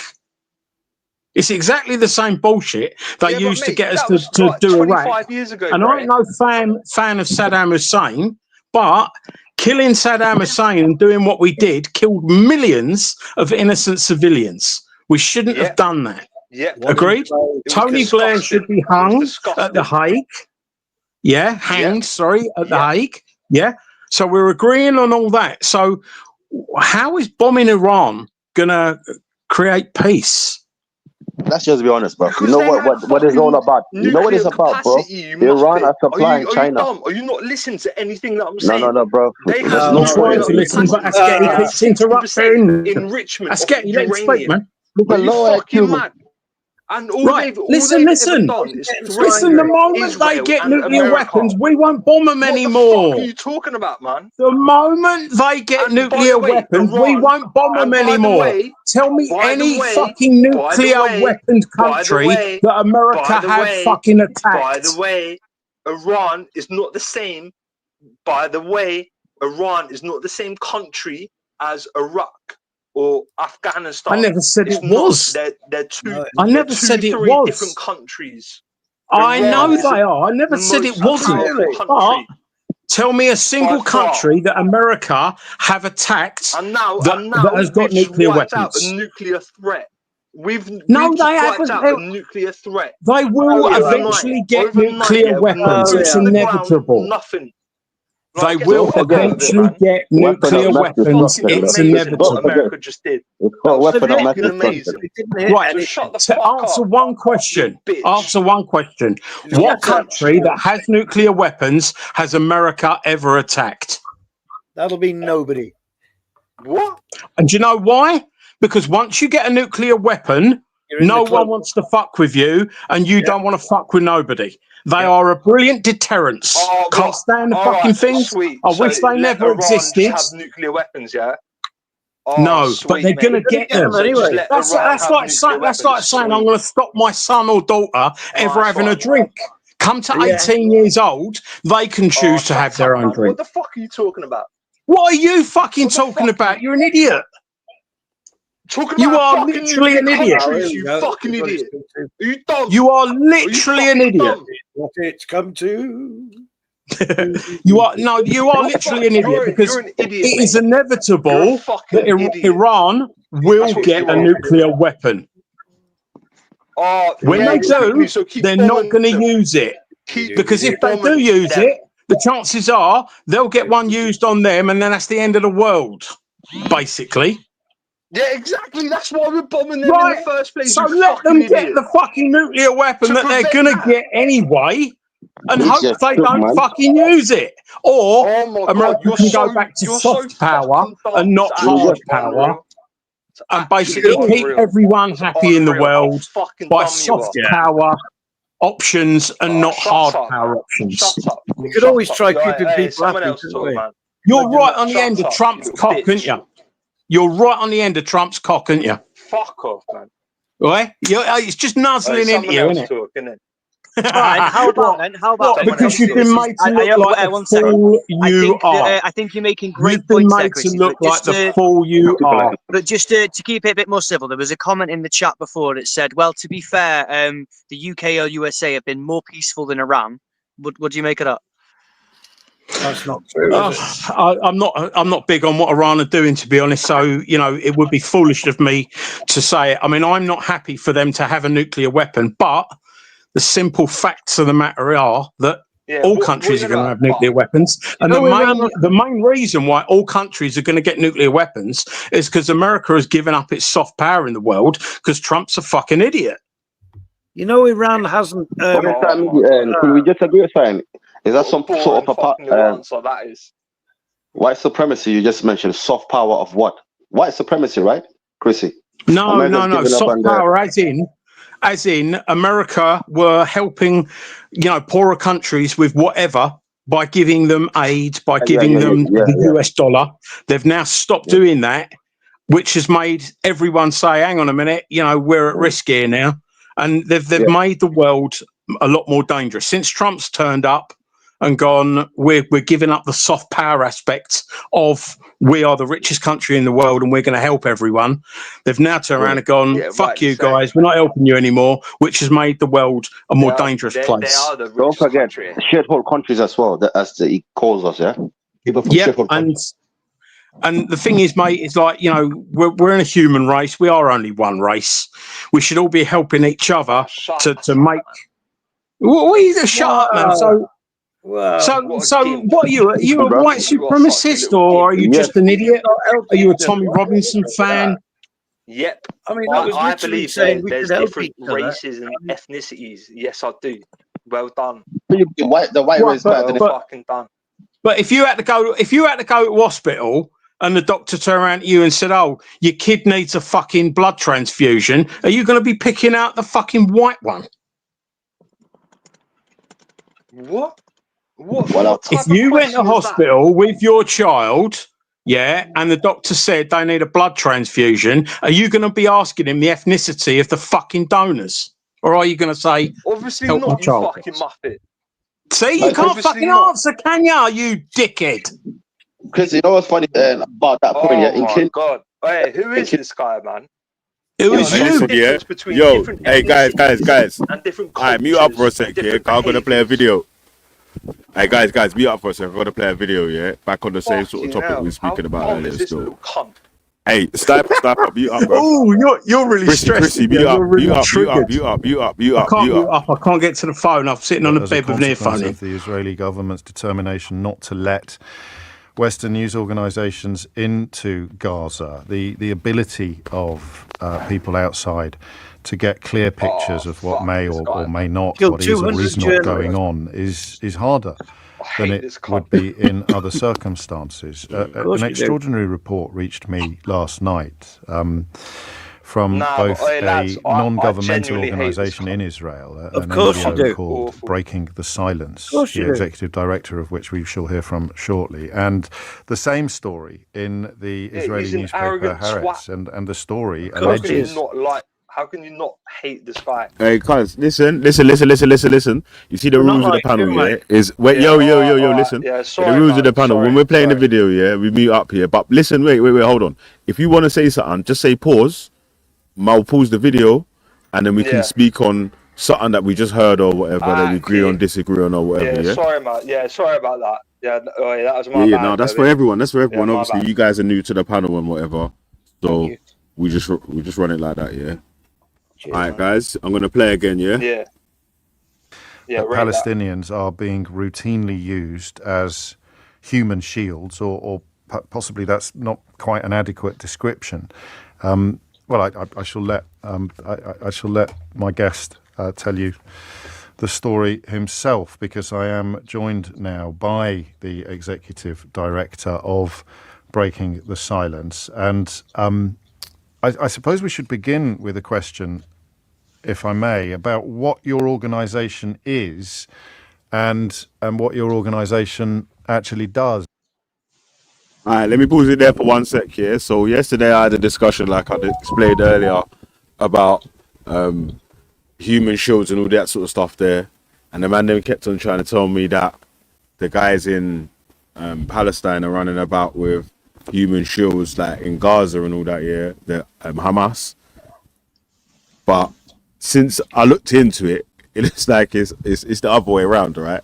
I played a video earlier with an IDF soldier grabbing a shopkeeper, had a rifle on his shoulder to use him as a human shield while he went through.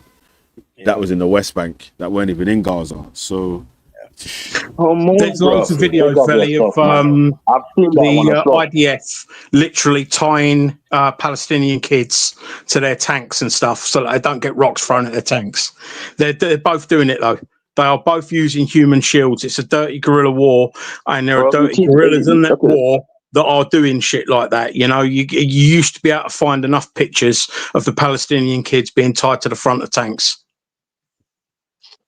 100%, bro. And we all witness a woman and her child walking down from the market and getting sniped on the head. You know what I'm saying?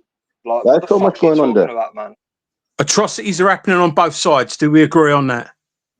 No, not even close to the same scale, bro. Let's just be honest. Yeah, but before like saying that one side has been a lot more heavy-handed this time around than the other side, isn't it? So, but atrocities are happening on both sides, and until they let the press in, we're not going to see who's doing the most, are we? Why aren't they letting the press in? That's true. Christian, man. That's true. You won't see the truth until they let the truth in, yeah. But you can say the war is happening on the Palestinian side, isn't it? Like, so, yeah. Although Hamas attacks, I mean, you can't even really. Wait, hold on. Let me clear it up. Let me clear it up. Yo. Yeah, let me clear it up though. Yeah, it's like I was saying. Yeah, was that obviously the people start from the 7th of October. Obviously, I know other people start from before the 7th of October, but from the 7th of October, obviously Hamas attacked on to Israel soil or whatever, and then but since then it's all the rest of the attacking has been just on Palestinian soil, isn't it? Like, so yeah, saying it's on both sides is maybe not 100% right, is it? Like, well said. Atrocities have happened on both sides. Negotiating for a two-state solution for the longest time, and then October 7th happened, and then boom, it all just fucking blew up. So yeah, but then you got Nakba in 1948, ain't you? You know, and it's like you can continually go backwards and forwards. They didn't. I mean, the year before October the 7th was the highest year for deaths of Palestinians in history, or something like that. You know, they've both got extremists that are, you know, doing atrocities. That is a fact. It's just one is a militia, the other is an army. I mean, the Israeli army is pound for pound the best military in the world, pound for pound. Yeah. The Palestinians haven't got an army, they haven't got a navy, and they haven't got an air force. But they are being relentlessly bombed. The place has literally been bombed flat, and they won't let the press in to show that. Yeah, exactly. So just a quick question. What do you think about all of those wiped out Palestine? Hold on, just a question. What do you think about all of those? The Arabs, Israeli prison. Why have they not done that? Why have they not done what? They have. It's not just a case of just bombing them flat. You can't just do that for multiple reasons, logistical as well as social and economic reasons. Punishment. Collective punishment and all that. But also the main thing to point out here is that genocides don't happen overnight. That's another thing that people seem to forget. It's not an overnight procedure. They don't have to do it overnight. The international community are watching and everything else, so they do what they can do. 75 years. It's not overnight. Then 75 years. Yeah, long years. Yeah. Well, even today you have children as little as 5 years old in Israeli prisons, Palestinian, just for what? Throwing a stone against somebody who shot his sister or his brother or his a family member. Yeah. Yeah, down the road. Why are they throwing the stones in the first place then? Because they're being talking about that. They view the people they're throwing the stones at as invaders. So there you go. There's the escalation. It's crazy, man. Yeah, big up for that. I want to tackle this one. I want to jump in and tackle this one. The reality is that if somebody points a gun in your face and you throw a stone back to the guy pointing the gun at you, that's how fucking war works. Under right, war doesn't work, you idiot. Under the international law, you are allowed with violence to defend yourself against illegal occupation. That is exactly what this is. They are not only legally allowed to throw stones back at oppressors, but that's all so Hamas was legally entitled for that October 7th. Did I say that, or did I say that people throwing stones back? Also, I just want to clarify as well, just because some people seem to think that the genocide started on October the 7th. The genocide started in 1948. My grandmother was born in 1937. That's one lifetime. That's just one lifetime of people. Yes, there have been multiple generations, but my nan was born in 1937. My nan is older than the entire state of Israel. And in her lifetime, she's seen a full country, Palestine, ripped down, oppressed, squashed, and shrunken down with all of its land stolen until it's now these teeny tiny little pockets. Sweet, man.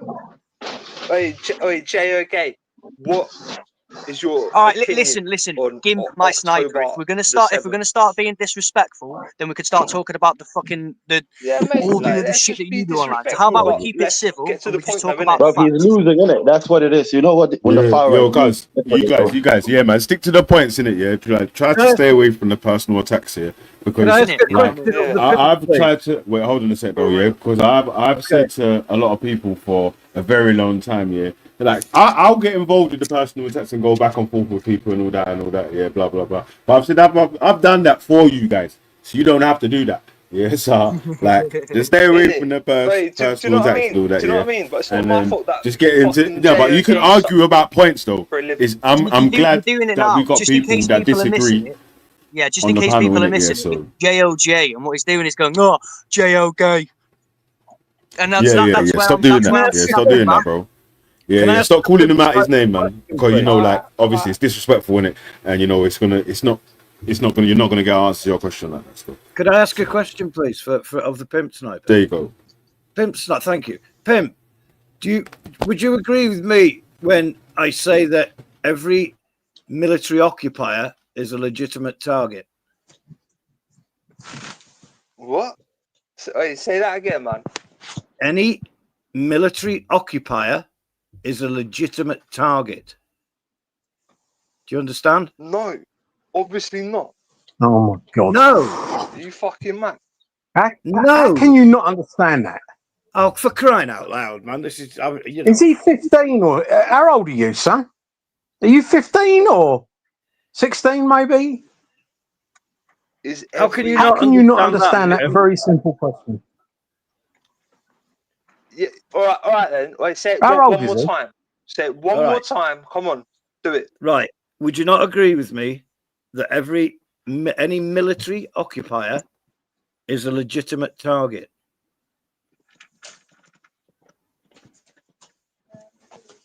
Nah. No. I'll still go with my original answer. Nah. Can you say why?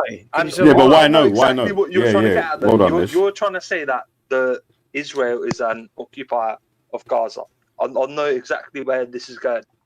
No, by definition. But it doesn't matter whether it's Israel or not. It's just the same thing, innit? Because like you saying no means that if there's an occupier of the UK, an armed occupier of the UK that has better arms or whatever, you're saying now that that's okay. Oh fuck yeah! You're saying if somebody what? came here You with are guns, right. you wouldn't fight them, no. See, you're not a bad human, Pimp. I really do. I think that if you listen a bit more, I really honestly think that this is just a case about an education thing. Like if you study more about the subject and learn more about it, ask questions from a centrist point of view. Nah, mate, and not mate, I'm learning on the job, man. I'm learning little That's things. good. That's good, and You know it's good that you can turn around and go, fuck yeah. Do you know what? That's a good is. point, that, and I can't answer to it because that's a sign of a bigger person. You know what I mean? If you're learning, are you driving past anywhere near King's Cross today? King's Cross. Are you anywhere near that today? I hear that Diamond Platinum sign, DJ AG, and that he's calling some big. And wait, hold on a sec. Yeah, I forgot to promote JOJ and Neggy's channel still, man. Like, so post your link to your channels in the back here, and I'll post it in the chat so sweet, man. I'll do yours as well, man. I appreciate that, mate. Really do. People then can subscribe to your channels as well, man. So yeah, man. Subscribe to JOJ and Neggy's channel as well.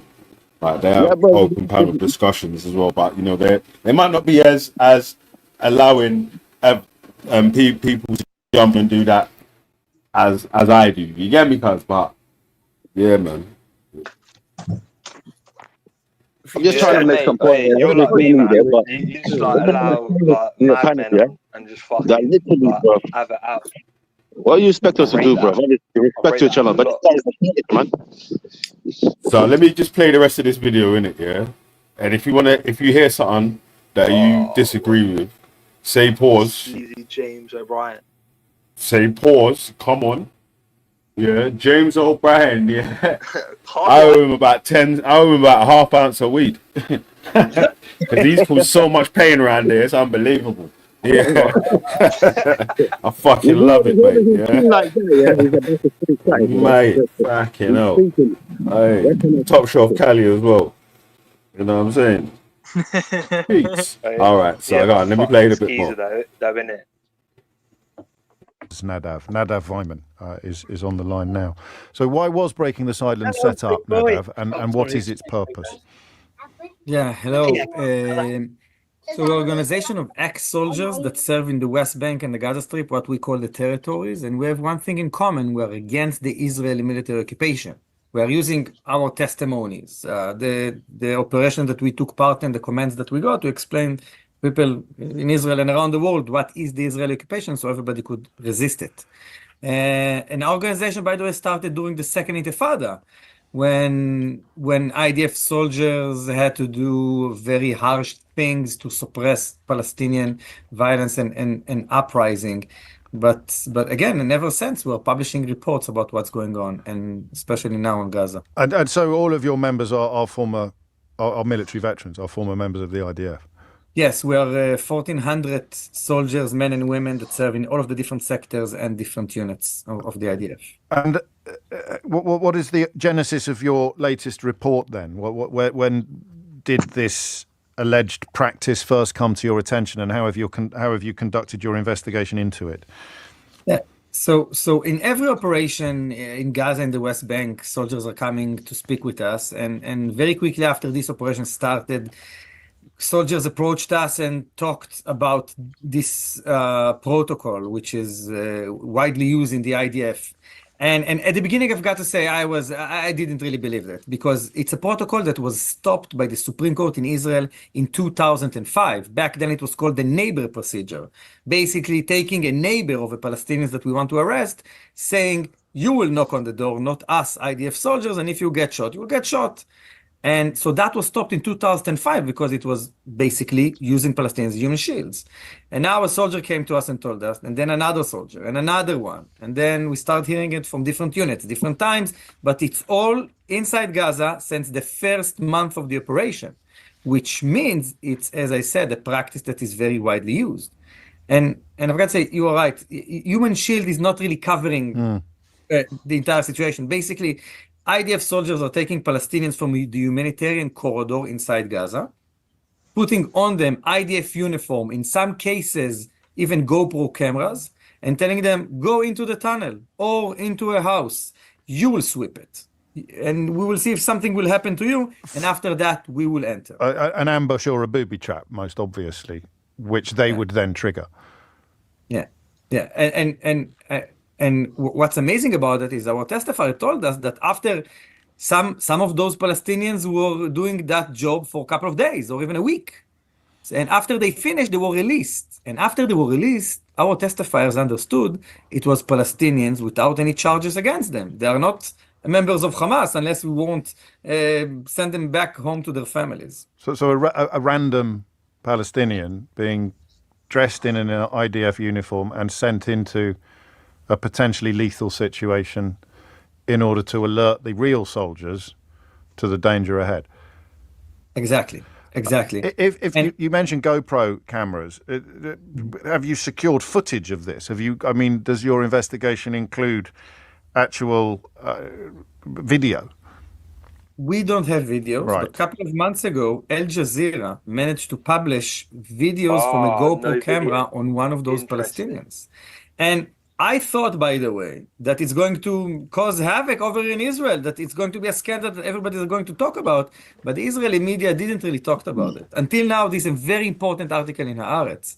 And this is another part of the fact that there isn't really conversation in Israel about our practices in Gaza, because our media is not. Yeah, but bro, listen, obviously, from going primary school, secondary school, flipping college, university, and blah blah blah, you would know that you have national service in a way. So whether you was for it or against it, you'd know that you'd have to do national service. So everyone would have already done their national service by now, anyway. So especially, I think the whole panel is definitely over 30. Yeah, so the national service is done time ago, cuz. You know what I mean? But anyway, like, this guy is an actual Israeli in Israel, former IDF soldier, that's created his own organization to speak about things that he sees wrong in stuff that's happening in this conflict between Israel and Palestine. Obviously, you know, this latest upstart, but it's been going on for quite a long time, right? Like he said himself in 2005, right? It got banned, but up until then, they was using, so say, Palestinian captives, dressing them up in uniforms and using them as human shields to go in, out, and all that sort of stuff there. You know what I'm saying? Like, so yeah, big up yourself, Neggy, man. No problem. But jeez, man, like Carnito, you know. Alright, I'm gonna drop you off there. Yes, does anyone have anything they want to say on this on what this guy said so far? No, but I want to take this opportunity just to say goodbye to my old man, grandchild invasion and all that stuff. So yeah, I appreciate you having him on as well, man. Yeah, he's still backstage anyway, so like if any, you know what I mean, like if he wants to, if he needs to jump back on it, he can jump back on it. So, but yeah, so Jay, are you off, mate? Me? No, I'm still sticking around, man. Why is it, fam?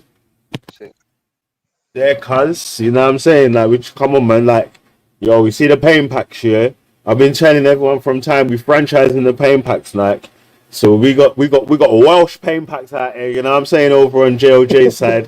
So, yes, you know what I'm saying? Like, we're repairing the far right, the OAPs, the flipping lunatics, and all these men that can't go to Mecca bingo because it's a Muslim. Yeah. we're trying to repair them one at a time, you know what I'm saying, and get them back to making cookies and you know them times there. They used to make cookies rehabilitating and them. Get them rehabilitated and shit. back to doing. You know what I'm saying? Like, we don't want them to start running up on the streets. Like right now, I can't even go to a working man's club in the whole of the UK. Sports, yeah. Calm down. You're a lefty. You're a dirty little lefty. Just calm the fuck down. I'm clean, cuz, man. Watch the video. Yeah, man. Bro, listen, yeah, it's mad that people say stuff like that, like dirty lefty and all that sort of stuff there, yeah. But, yo, listen, yeah, like, my aftershave collection probably costs more than your car, bro. Like, so you gotta allow it, fam. Yeah. Like, allow me, cuz, man. There ain't no dirty about it, bro. Is he old enough to drive?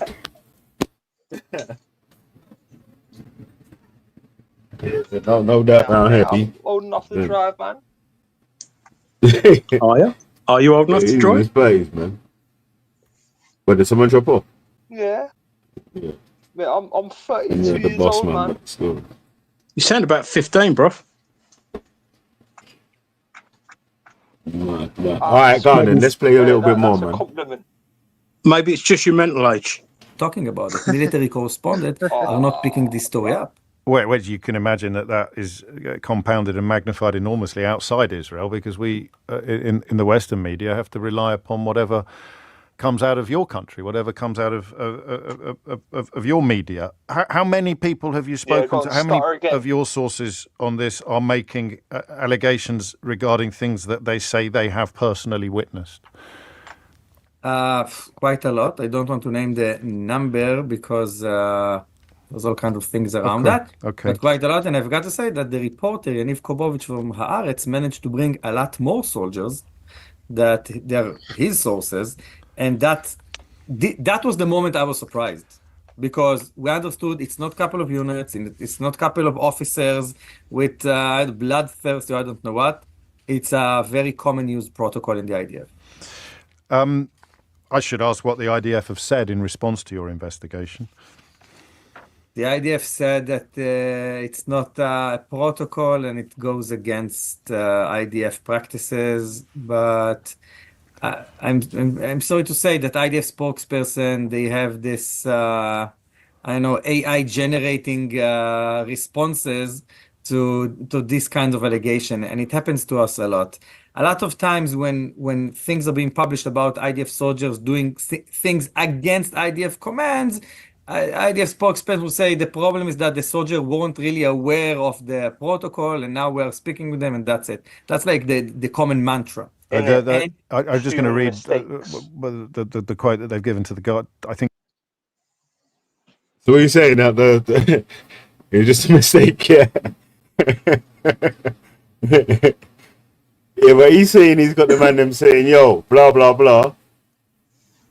Bad mindset happened, and then the man them are releasing a statement saying it's not us that's telling them to do that, even though it might have been the man them that's told them to do that. It's more like, I think that's what he was arguing.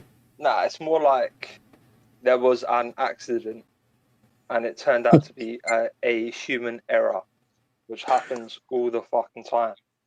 So, yeah, do you remember the one where they shot the 18 paramedics in the ambulance and then buried it? No, denied it, and then the footage come out. Accident Nice. as your justification. I've got to go on mute quickly, yeah. To hate on I'm still here, yeah, but I'm gonna come back still, man. But you guys be cordial, yeah. Cool, bro. I'm gonna be cool. I want to ask a question because I've heard this thing about we're going in on Israel and this and that, but that's not true because if you think about it, the things that people are accusing Israel of is nothing to do with it being Israel or any other country. It's the fact that, like, during the handing out of aid recently, there's been 10 occasions where the IDF's opened fire on the people that's there to get food. Like, that's never, ever, ever happens in any war ever. So for us to say that about Israel, you can't say, oh, you're only saying, 1 minute, bro, let me land. You can't say, oh, you're only saying that to Israel because no one else has ever done that. There is no comparison. Like, if you'd done something and I done something and you got told off for it and I never, you could turn around to Chrissy and say, oh, Chrissy, why are you having a go at me for doing it when Khan done it too? But what we're looking at Israel doing now literally has never, ever been done in history. There's never been this many kids turning up with headshots. Never been done in history? Go on, explain to me. I'm telling you, there's never been this many kids turn up with headshots by snipers, ever. That's true. What? Like, we're not being unfair to Israel. We're just saying, look, from an unbiased opinion, it's looking like a potential genocide. Look, it's not about.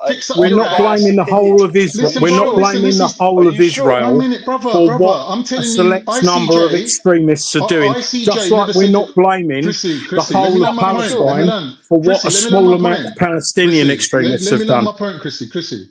I'm saying ICJ never said it was a genocide. They said it's a potential genocide, meaning the way you're moving now, if you carry on like this, it's going to be a genocide. But if you stop, now that we're telling you, look, you're breaking the rules, and you stop doing what you've been doing up until now, exactly. Then we can say that, wait a sec, bro. Then we can say that, all right, it's not a genocide. But Israel didn't just carry on doing what they were doing. They upped their ante. They went balls deep. They went 10 times worse. Yeah. So for you to try and get out of it now, it's like you just... Stop with who? Stop with who? True first, eh? What? What are you saying, bro? Like, all right, go on, speak. Let me listen to you then. Go stop. On. You're saying just stop. Yeah, but who are we gonna agree with? Who? The international bodies. The people that are right. How about that? The people that are correct, that are moral. The people who are the arbiters of people who are right? The international communities that have been set up by America. It's been set up by America after World War II. Listen, here's the irony of it. These things have been set up after the genocide. Listen, after the Jews were genocided in Germany, a lot of these things were set up to make sure that this would never happen again. So the irony is the bodies that have been set up to protect humanity have now been broken by the people that it's supposed to protect.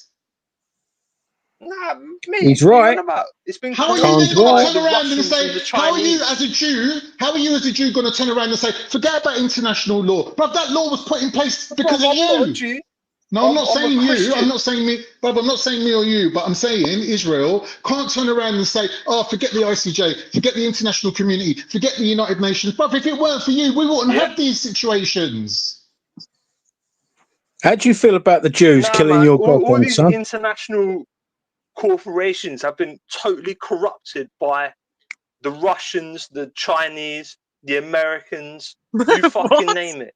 They've been corrupted. What the fuck do the Russians and the Chinese have to do with? So when people say, "Oh yeah, let's rely on the international governing bodies," nah, fuck that. It's not So do you agree? Do you agree that civilians and children shouldn't be killed? Can I finish? Is that okay? Can I finish? Hurry up, then, son. Okay? Hurry up, son. You know. When you're not finished, no, governing, Chrissy, international governing bodies, They're all fucking corrupt, mate. So who isn't corrupt? Who isn't right, corrupt? okay, Tell me that. Just ask the question then. Be specific. Which international bodies are you talking about specifically? Which international bodies, in your opinion, are corrupt? Finish, man. Give me just a name space one. to Just breathe, name one. We're just asking for an example. Stop with the dramatic pauses and talk then. Stop with the dramatic pauses. Chrissy, allow it, bro. Chrissy, not everyone's I'm trying to get him to say his bit. Yeah, but Chrissy, we've been doing this for years. Not everyone has been. So let him have a go, innit? Let him think it out in his own head. What is the fucking point of even trying? Well, no, you've given up because you know you're beat. Chrissy, don't be like that. It's not well, no, he has, isn't he? It's not about that. We are fully aware that all of these organisations are, to whatever extent, corrupt. But ultimately, I don't want any innocent people to die on both sides. Do you agree with that? We've got a situation where the government and the people in this country don't agree on what's happening. Right? The people are saying, stop funding people that are doing genocide. And the government's saying, well, you know, we can work around it. Now, some of the people, Tommy Robinson and that, are saying, yeah, let's go balls deep. Let's go in. Let's war everybody. But when it comes to him going and fighting in Ukraine, he don't want to go and fight in Ukraine. Tommy Robinson never bothered to join any army, anything to do with the government. He's against the police. He's against everybody. But for some reason, when it comes to Tommy Robinson Iran, has got no interest in killing anyone of the same colour as him. These people that claim to be patriots are now singing off the same hymn sheet. They're saying, oh, well, we're not sending our kids to fight in Ukraine for Keir Starmer. But when it comes to Iran, they're like, oh, bomb the fuck out of them. So what are we looking at here? Where is the English? Where is the English people at right now? We're trying to work it out. They're trying to split it up into left and right. Oh, the lefties, they're goody-goodies. They don't want to fight anyone. Oh, the right wing, they're just like, you know, the opposite. But with us on this panel, we could try and work out what's going on with the mood of the nation. And can the government just basically do what they want and fob it off to us and make us pay for everything? Like, what are we looking at? Like, that's what we're trying to get to. It ain't about Israel, really. Because Israel's not doing anything that Israel weren't doing before. Israel started the war with Iraq.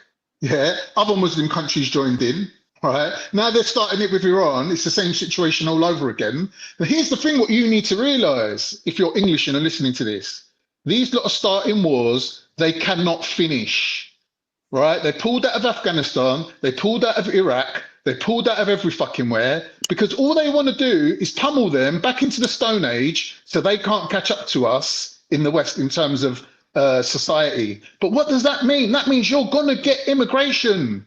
You're going to get people turning up on your shores going, well, I'm Iranian, yeah, right, mate, yeah. And England just pummeled us into the Stone Age, and my kids won't get to go to university now, so I'm coming to England where you've got universities. And then you're saying to me, yeah, but what the fuck are you doing here? Doesn't make sense, bro.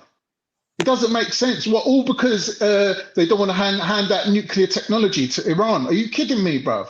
Oh, they're going to make weapons. Bruv, if we want weapons, if Muslim countries want weapons, they just make one phone call to Pakistan and they'll say, do you know what, mate? Fill up the crates with fucking warheads and send them over. Pakistan's ready to do that.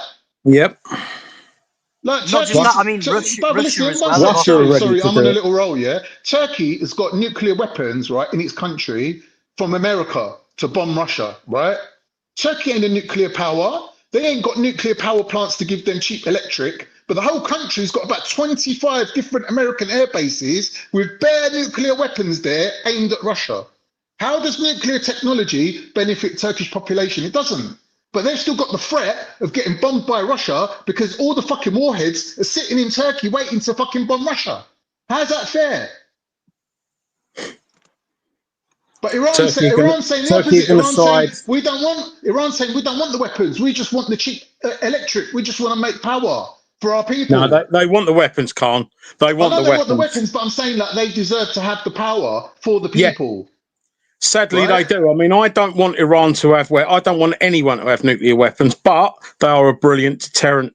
And if America are switching to hard power rather than soft power, expect all of these there's no point. Chrissy, there's no point. Let me finish, bruv. Let me finish. Expect all of these little expect all of these little tin pot countries that are worried that they're going to, be bullied by bigger countries and stuff. Expect them to rightly want nuclear weapons so that they can guarantee their safety. What's the point of having nuclear weapons, even as a deterrent, when you can't use them? Even America now can't use nuclear weapons on Iran because it's going to mash up India. It's going to mash up Pakistan. It's going to mash up the whole region in terms of the ecology. They can't use them. They can use tactical nukes, and they could literally fucking bomb Iran back into the Stone Age. But even they then, won't Chrissy, be able you'll have the to whole world up in because arms against they you won't be because able you've to ruined the because environment. other countries wouldn't suffer it that have got nuclear weapons. Basically, it's a big club, and if you ain't in it, you are at risk. That's true. So get into the nuclear weapon club and watch all your enemies become your friends. Because everyone's that's worried. Not wrong. Sorry, no, Chris, I didn't mean to cut you off then. Sorry, I thought I saw a little comment and I jumped in because I got excited. No, go for it, bruv. Go for it. You're the politest man on the panel, so you go for it, mate. I'm certainly not. I appreciate the compliment, but I'm definitely not. I think we're all just people trying to understand how it's working and trying to put it together and just sounding out ideas and stuff, which is a great conversation to have, by the way. And thanks for sharing the panel with me and my dad and obviously everyone else. But I just wanted to say that when it comes to the nuclear club and the nuclear deterrence, as it's been said before, and this is a huge point, no nuclear nation has been invaded by America for that same reason. It's not about whether you use it or don't use it. It's about the fact that you can. It's the mutually assured destruction, the MAD agreement. It's all about that. And yes, smaller thermonuclear weapons can deliver serious impact onto Iran without having to worry about a massive, wider ecological disaster, although there will be some. But you can get away with this sort of stuff. And in the war theatre, nuclear weaponry, it's not new.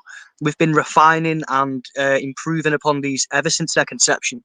They are dangerous weapons. And honestly, it would be great if nobody had them. But we do have them, and that nuclear deterrent is a strong-ass deterrent. If you want to be able to run your country without, I won't even say just Western interference, but without any interference from anyone else, then you do it with nukes. Agreed, bro. Totally agreed. The interesting thing, I've got a few American colleagues, and the interesting thing is that apparently the reason that America are so far behind is that when Epstein was alive, he got some very interesting stuff on tape. We all know about the Epstein saga. I won't go into it. It is a bit of a conspiracy theory, but we do know that he had plenty of very influential politicians and people on that island, and we do know that he was recording a lot of it. And basically, that's the one thing. Hang on, bruv. That's the one thing that the whole of America would rise up about. And what they'd do, we're not sure, but that would be a hell of a mess. So basically, they've got to use the Epstein tapes whilst the people that are on the Epstein tapes are still current. And as we know from Elon Musk saying, and not that I'm too believing of Elon Musk, because if he knew it way back, I don't see why he would have got involved with Trump. But Trump, he's mentioned Trump. He might as well have come out like any other internet troll and said, "Oi, Trump's a nonce." It's Trump's a. That's what he might as well have done. That's your favourite subject, man. Leave it, man. It's not my favourite subject, you arsehole. It's not my favourite subject. What is it with English people? Like, wherever we're talking about ends up talking about nonsense. Oh, right, okay. So you've never spoken about it. I speak about what I need to speak about, bro. It's not one of my interests, bro. I know, it's not one of mine either, but you speak about what you need to speak about, don't you? But I'm just saying, from my point of view, there does. I mean, it's whether it's conspiracy or not, it's certainly worth having the conversation about whether or not certain key political figures have been compromised in this way. Yep. Because other key political figures have said that they are.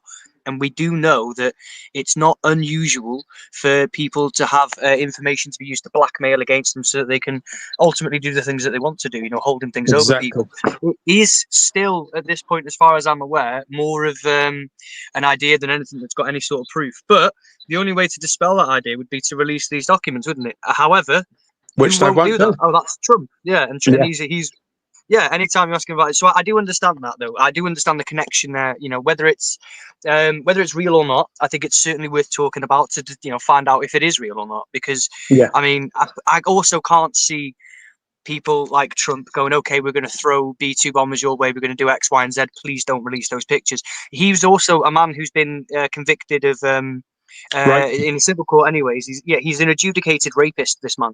So I don't think I agree with what he said. I can shoot a man on 5th Street and absolutely, or Fifth Avenue, and absolutely nobody would say anything. So I don't know if Trump is the kind of guy who can hold these things over. I think he's more of a go for it, see what happens. I don't know. I think that what they could possibly have that they've kept very, very secret for so long could end up causing so much trouble that all civilizations run on order. Yeah, every time you look at a civilization that's been finished, it's because it's become disorderly and chaos has taken it over. And something like, the Epstein files being released, if they've got what they're meant to have in them, would definitely do that. And the fact that he promised to release them and he hasn't just adds to my suspicion of that. And obviously the Puff Daddy thing, Sean Combs. Obviously, that is also apparently taking out a lot of the people that know a lot about the Epstein files as well. So, to be honest, you've got a president who's been elected twice now after the maddest scandals involving prostitutes. Do you know what I mean? Like, I don't see how it could get much worse than that, bro. I think it could get a lot worse if they're not prostitutes and they are children, young children. Which is what Epstein's got convictions for. I mean, if you look at, there are people that are massively influential, but it gets to this point where you can be so famous that even that isn't enough to take you down. I mean, look at the accusations that are leveled against Andrew Tate, for example, sex trafficking, all that sort of stuff. Sorry, Michael Jackson. There you go. There's another prime example. Sometimes people are. They will just, it doesn't matter. So I think that Trump is aware of that. And I don't know if Epstein files are enough to be able to get him to drag his nation into war. But what I will say is that regardless of the reason, the outcome seems to be the same. Explosions in Doha, I'm going to have a quick look now to see where that's developing. But this is definitely beyond just, we just taught him, we give him a little slap in, taught him a lesson, and everyone's back to good now. This is going to have massive, massive implications for the entire planet. We're all holding our breath as I don't think it even happened. I don't believe it happened. I don't believe a plane took off from Missouri, flew all the way to Iran, dropped 3 bombs and came back. I just don't believe it.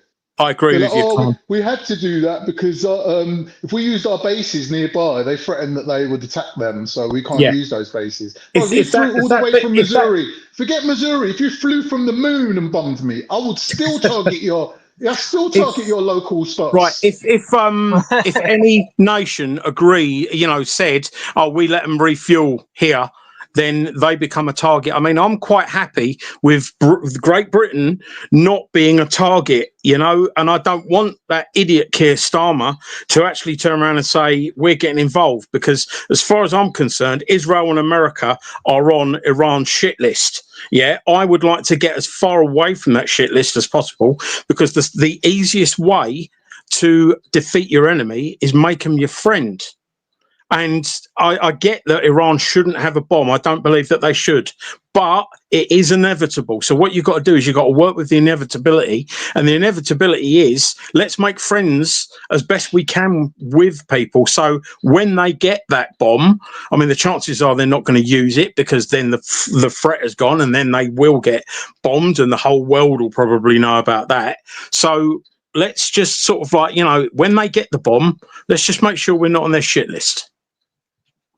This is it. And another important factor to take into account is that as of quite recently, since these bombs were going off, it's been made, the red line has been drawn by Iran. They're like, if you are in any way at all remotely involved with the death of Iranians in any way, shape or form, we're coming for you, we're coming hard. They will use asymmetric warfare, or as we know it better, terrorism. They will use missiles, they will do whatever they can. And at the moment, they are now. Qatar has shut down its airspace. Explosions have been heard near bases. It's difficult to say exactly what's happening because it's a developing problem. But it is It is developing. That's the scary thing. Joe, mate, what do you think will be the end of this? What do you think's, have a look in your crystal ball. There ain't no end what do to you it, bro. think It's perpetual warfare. The policy hang is on, Tom, I'll ask you warfare. after. Let Joe. Honestly, I think that Dave was going to say exactly what I was going to say. I think perpetual warfare. I think that this is going to feed the American war machine. But I also think that Donald Trump isn't ready for the blowback. He's so arrogant that he thinks that just swinging your dick around will be enough. But some other people have got dicks and they're just as big. So I think what we're going to see now is we're going to see attacks on more bases. We're going to see more boots on the ground. I think this is a good excuse for the West to put more boots on the ground in the Middle East. We're going to say, okay, you're attacking our facilities. We need to be there to protect them. So we're going to see a lot more of that, a lot more ostracizing and the pushing out of Iran and the inclusion of Israel. And we're going to allow Israel to completely wipe out Gaza, places like that. I think long term, this is in the short term, we're going to see a lot of fucking missiles being thrown around, and it's undeniable. We're already on the Israeli shit list. We've already been threatened, and we've been told the red lines, and we will cross them. Make no mistake of that. We are friends of Israel, but how bad is it going to be? Question. I've got a slightly different view on it, and basically, I think that one phone call from Russia, from Putin, will be the turning point of this, because I think that he is definitely no mug. Old Vladimir Putin, mate. He's the real deal, and he is just as dangerous as Trump is. So why did he pull out of Syria then, Chrissy? Why has he pulled out of Syria? Because he doesn't need to be there, mate. What's Syria got that he can have? Why is he taking a step back? What do you mean? Well, don't you know why Russia's in the Middle East? Right. What do you do when you're feeling under threat? You consolidate. You're saying he's a badass. Why is he under threat? Because he's got the whole of the West. War at the moment, okay, so give me a couple of minutes to do this one. Basically, what happened was the deep state, which run America and run the West and run Britain, they told Biden, we need Ukraine to take the fucking legs out from Russia, because obviously the BRICS nations are going to come in and they're going to beat us. So what we need to do is get the military superiority to its full. And what then happened was Biden sent Boris Johnson over to tell that fucking idiot Ukrainian president, whatever his fucking name is, I can't remember it, to basically fight Russia, and we will back you. You will have any weapons you want. We will back you if you fight Russia. So Zelensky fucking fell for it. Yeah, and he started, and he was as responsible for that war as anyone, because he should have fucking stopped saying about we're going to become NATO, we're going to have nukes on our fucking soil again, and Russia won't be able to do a thing, right? He pulled that on. Russia weren't, Russia were to blame a little bit, but it was quite simple. Is all we had to do was stick to the international treaties, and we didn't fucking do that, and we pushed Ukraine into taking on Russia, so that Russia would be weakened when and if America needed to throw its weight around, as it does now. Yeah, but Putin, wise old dog that he is, he turned around to the States a little while ago and said, I'll give Iran a nuclear weapon if you give long range missiles to Ukraine. And that's all that needs to happen. Putin could pick up his phone, turn around to fucking Trump, and basically say, I'll give them a nuclear weapon if you don't back off. Let's see what happens. And that way, what will fucking Trump do then if he's faced with Iran having a nuclear weapon that's put on a hypersonic missile that will go straight through the Iron Dome of Israel? If they wanted that to happen, which I don't believe they do, they know that if they fucking fire a nuclear weapon, they are fucked. And that's why they won't do it. But them having that nuclear weapon stops them from being fucking compromised and bullied by Israel and by America. And I just don't want millions of people to die. And that's ultimately what's going to happen unless we sort this shit out.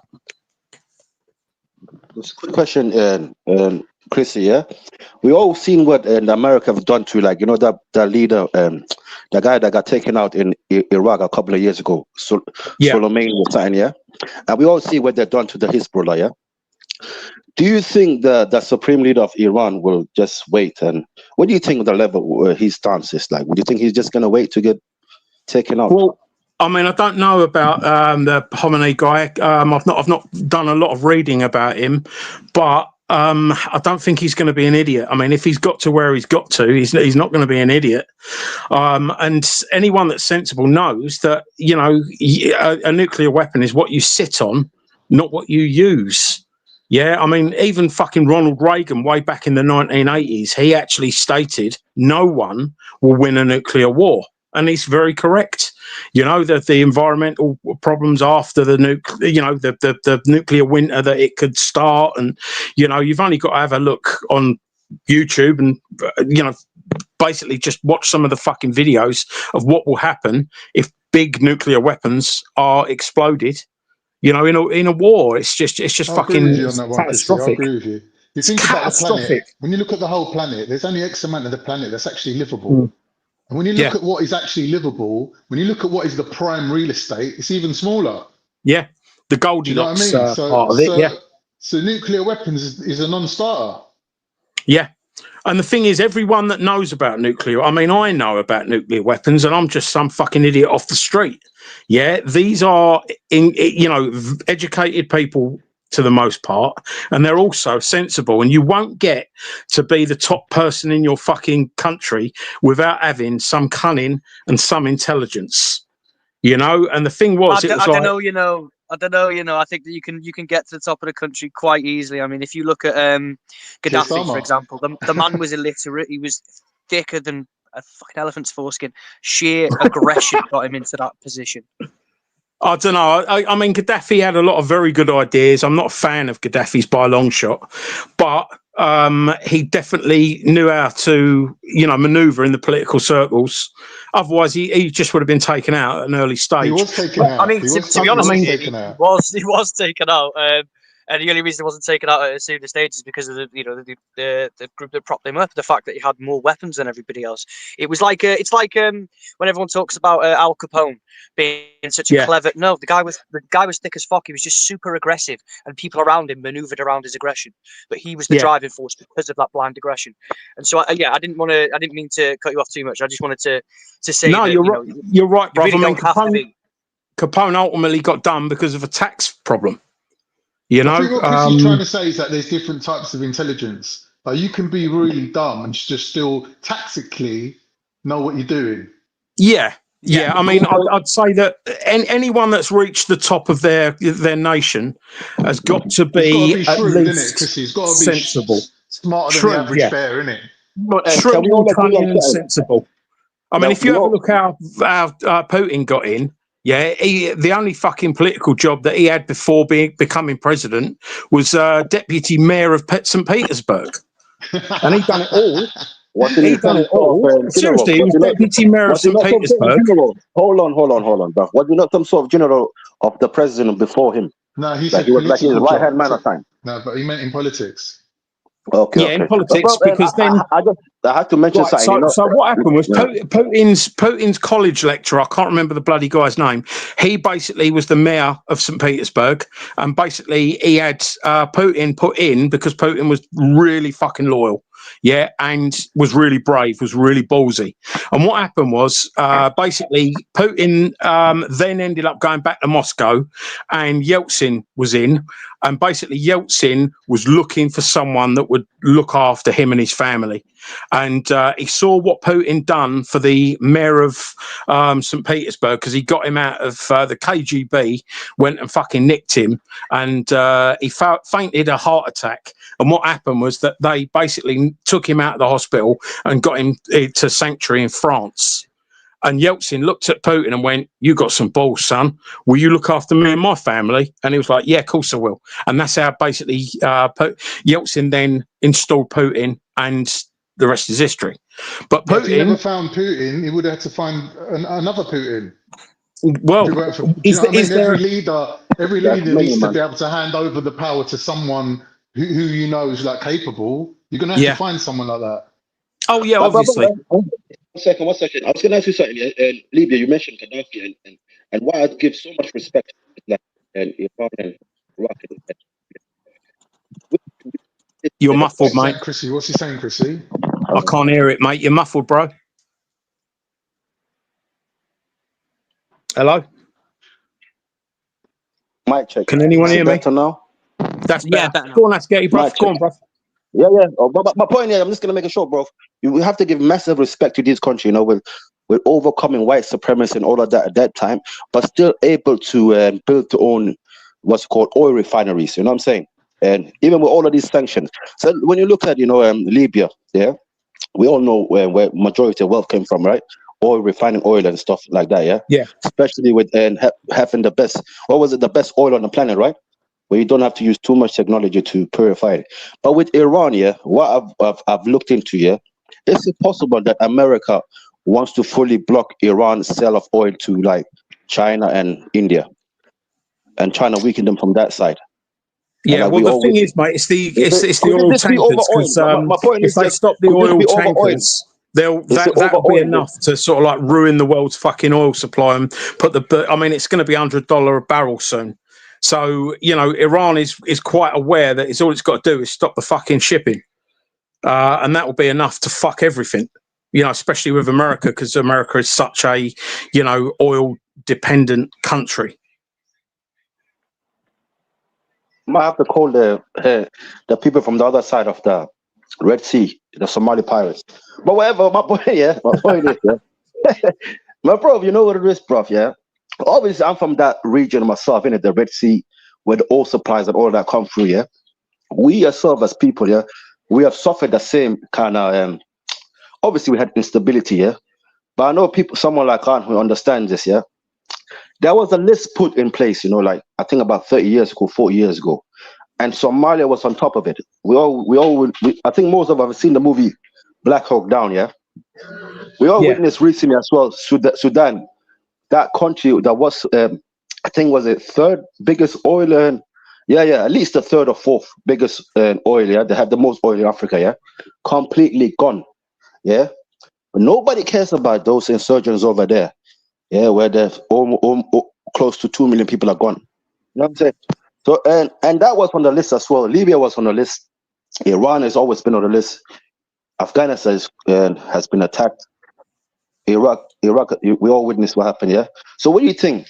Do you think and Turkey is Turkey is on the list, Khan, as well? And you know this list, isn't it, Khan? That promise America made. Yeah. The list that Netanyahu read out. Yeah. And this is all listing all of these Muslim nations, yeah.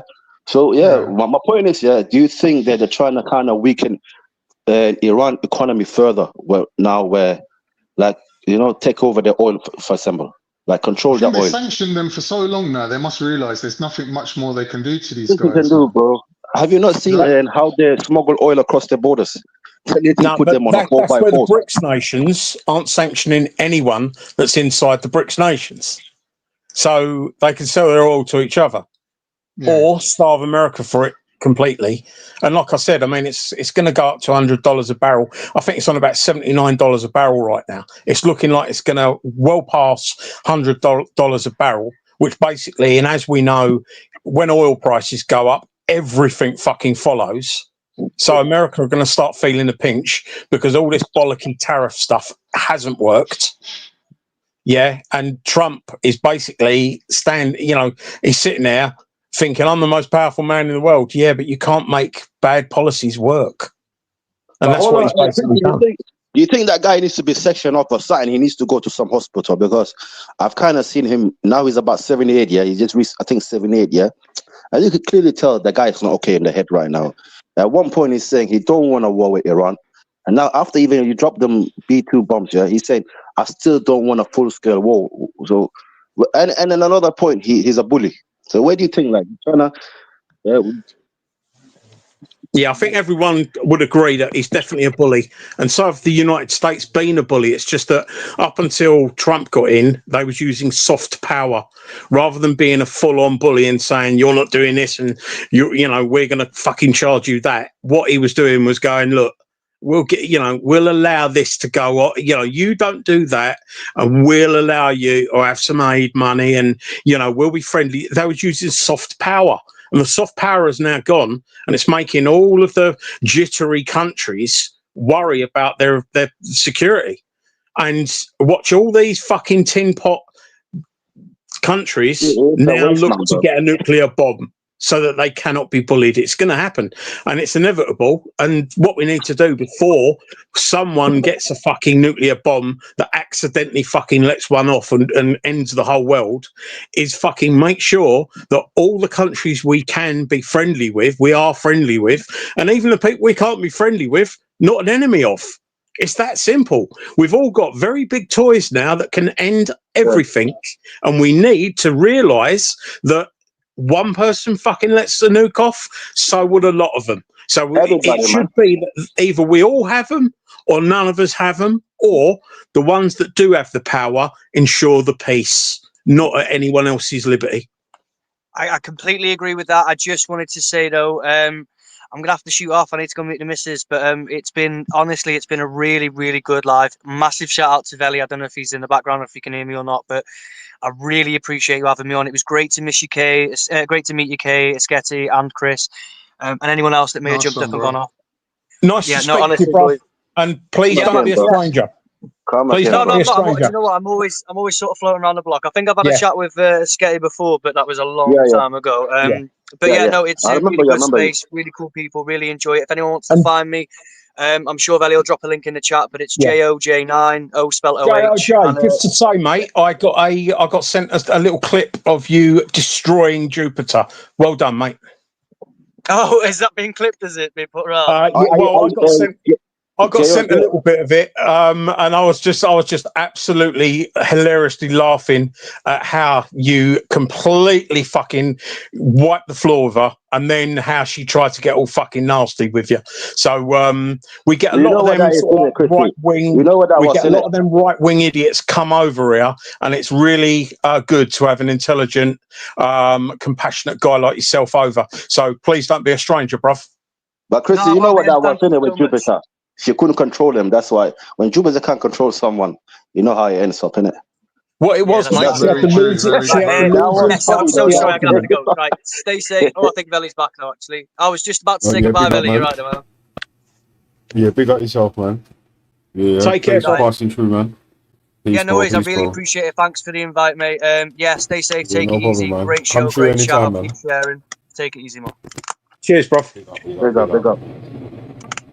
Khan, I've got a question for you, my brother, man. Khan, I had a question for you, bro.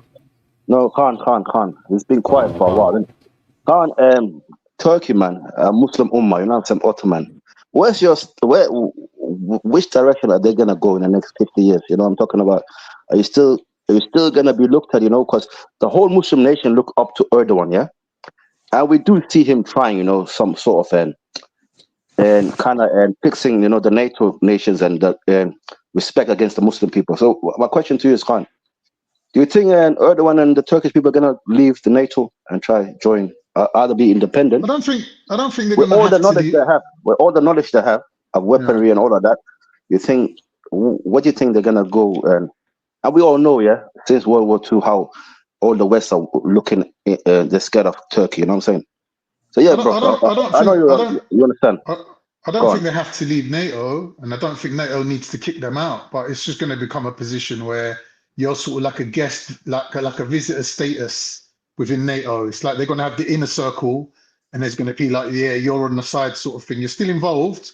Like, I'll give you an example of what I'm talking about. So NATO had a meeting of getting the troops together to decide who's putting what troops down to go into Ukraine.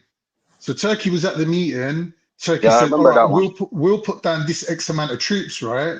But then what Turkey did, rather than having their troops under the NATO supervisors, they went to Ukraine and said, we'll put our troops down in these particular places, separate from NATO. Yeah. So basically showing that they're working with NATO, but they're not trying to be used as cannon fodder. Yeah, they're not going to come under NATO. The smaller question, Khan, do you think NATO can afford to get rid of Turkey? Like we all know, Not fully. No. Let's be honest. America's going to pull out of NATO anytime on now. The same level as France. Yeah, they're obviously better than they're obviously independently. They're obviously way stronger than Britain. Yeah, and Germany. Let's say those countries. Yeah, but Turkey itself, like you mentioned, something very important. Yes, I have looked into it. You know, there is a lot of nuclear stockpile from America in Turkey.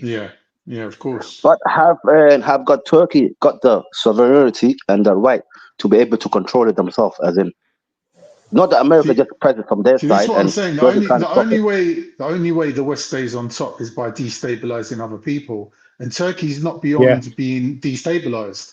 So what they could do, which 100%. they try to do, is like create some sort of drama within the country, so then the leadership can't carry on for longer. Because if you've got a consecutive leadership running longer, you can make long-term decisions and you can make plans, and basically any plans you bring into action, you'll get credit for it. People are like, oh, look what they've done. They built an airport. Oh, look what they've done. They won this war. Oh, look what they've done. So your credit builds up so much with the population that it's difficult for other people to take your spot. So then you become more like secure, right? Is Erdogan still popular though? I thought he was losing his popularity. Very, very popular, so this is what I mean, very like, popular. Chrissy, even though the economy is really bad and they've got like the highest inflation, he's still got like 50% of the vote. Right. Do you get me? So in terms of like electoral power, he's still the same as he has ever been. But here's the thing: if he can make it to the finish post and hand over power to Hakan Fidan, he's next in line. They're going to go through the roof, because Hakan Fidan, not only is he ethnically Kurdish, that like a lot of the population of Turkey will be behind him. But I have to ask you this question very importantly, yeah. Don't Turkey need a Kurdish president though? Since especially for keeping the peace. Yeah, but that's what I'm saying, bro. Look. Since me growing up in Denmark, yeah, all them years as a all the way up to 12 years old, yeah, and majority of my friends were Turkey, right? But what I used to hear is Turkey was about to join the European Union, and what happened? I don't understand why did they not join the European Union, as in freedom of movement, especially from memory. And please don't quote me on this. I think that Turkey didn't reach the financial standard that was needed. Bro, in that region, yeah, Istanbul is probably, obviously we know this, yeah, it's one of the oldest cities on the planet, yeah. You're wrong. They use the human rights record against them. They use the human rights against them. The human rights. Yeah, it was the human rights. Yeah, human rights convention. Can't speak, man. I'm saying, Chrissy, you was wrong on that point. They used the human rights record against them to stop them joining, and then when that failed, they started bringing out the Armenian genocide against them. Which it weren't even during. Didn't they say that Turkey was in a worse position than Greece, and that Greece was obviously fucked? That can never happen. That can never happen. No, but Greece was having it really hard and had to be bailed out by the EU. Yeah, apparently Turkey was in a similar situation, and for that reason they couldn't afford to bail them out if they came in and blah blah blah. But I do remember them saying about they put inflation really high. They put inflation really high to encourage foreign investment. Like to encourage foreign people to invest in Turkey, right? They're putting inflation really high now. Is that China and Russia that's going to be investing, or America? Anyone. I can't even drive from the mic's bad, Dasketty. Your mic, mate. One second. That's it. Sorry, man. These idiots that look and them report me every day. You know what I'm saying? It's the point. My mic is fucked up. But what I'm trying to say, yeah. No, your mic's gone again, mate. Bismillah ar-Rahman ar-Rahim. Is it back? Yeah, you're back. Come on, man. In the name of Allah, the most merciful, the most highest. What I'm trying to say, yeah, we used to go to Africa, to Somalia, the Kenya, yeah. But my friends, every year, they used to go to Turkey, drive from there. And I can't lie to you, bro. Majority of them was multi-millionaires, yeah. I'm talking about their parents, because they used to have, pizzerias and restaurants, stuff like that, and obviously the Turkish, we all, I don't know about the doner kebab in this country, yeah, but especially from my Germany and Denmark, they were making a lot of money, yeah. A lot of investment came in, yeah, a lot of investment, even from their own people, yeah. But one thing I never came to understand, yeah, the hate they have against the Kurdish.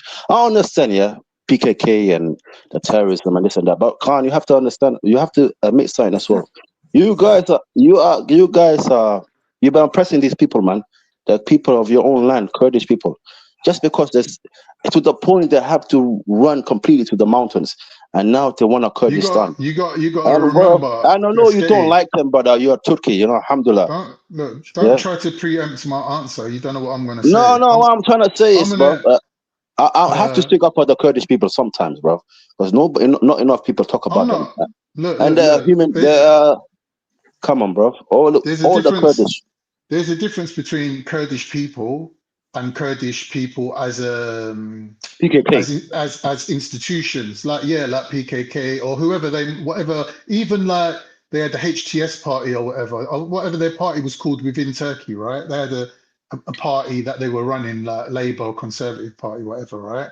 So they do have their institutions, but the thing is with the Kurds, like even within like Syria and Iraq and them areas, like they're not a unity. Like they're like one group of Kurds will take money from Iran, the other group of Kurds will take money from Russia, the other group of Kurds will take money from America, the other group of Kurds will take money from Turkey. Like the Peshmerga, for example, they're with Turkey very, very closely with Turkey. So really and truly, like they don't have like the power that people think. They're like, oh, but there's this many Kurds, there's this many of them. Yeah, but when you break them down, there are lots of little small groups that come together and say, well, we are the Kurds. Yeah, but there are lots of small groups of Kurds.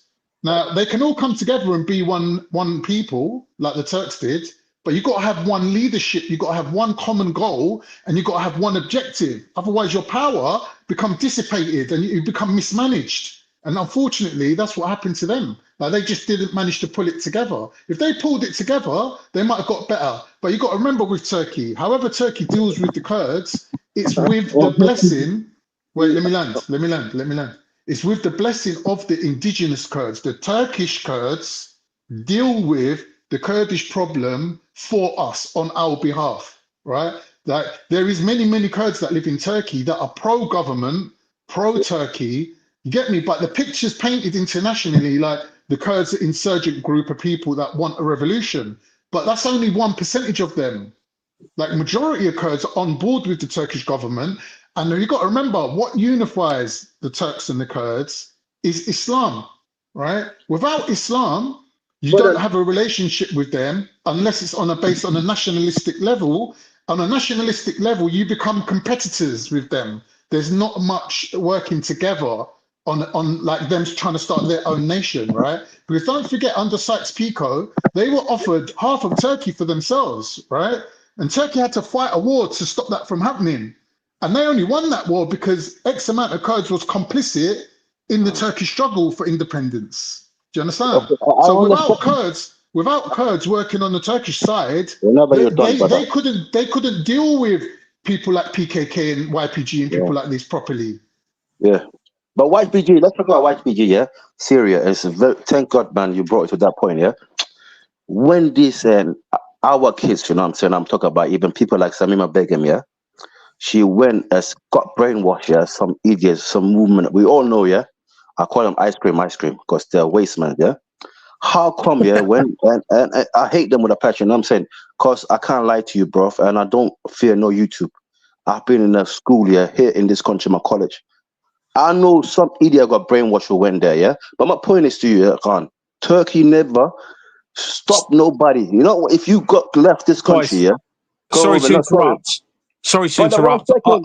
America are waking up and they're all hearing that Qatar's being bombed. So I've got to quickly dash off. I'll try and pop back, but I've got to get over to America to see what's being said because it might be amusing. I'll be back soon. I want to speak to Khan anyways, man. This is a very important point. My brother, salam alaikum. And brother, you know what I'm trying to say? I love my Turkish people, yeah? Nothing against you guys. But brother, we have to be honest, yeah?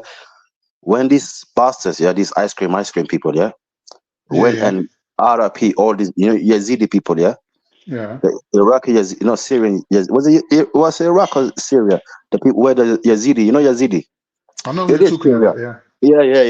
And they were on they live near the border of Turkey, right? Man, and this is not, but it's not a question for answer. Okay, anyways, but what I'm trying to say is, yeah. When and even the Kurdish were when pick up the Kurdish from the YPG, yeah, when they finish off these bastards brainwashed pricks, yeah, and I call him, what's his name? And I don't even like to say his name. The guy from Samaria, from Iraq, the leader.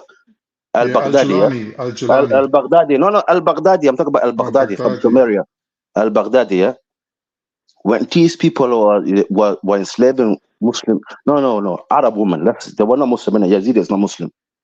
When they were enslaving all of them and taking their husbands, to the desert, over 100,000 men, yeah, just got shot on some stadium in Syria. Where was Turkey, brother? It was happening right in front of the doorsteps. Let's be honest, bro. So this is what I'm scared. Yeah, this Turkish government, they're still the bitches of America, brother. And me as a Somali, yeah, and which I need to ask you about the Somali. I need to ask you another question about the TikTok community of Somalia. Let me quickly say something. Listen. You're saying about being America's bitch, right?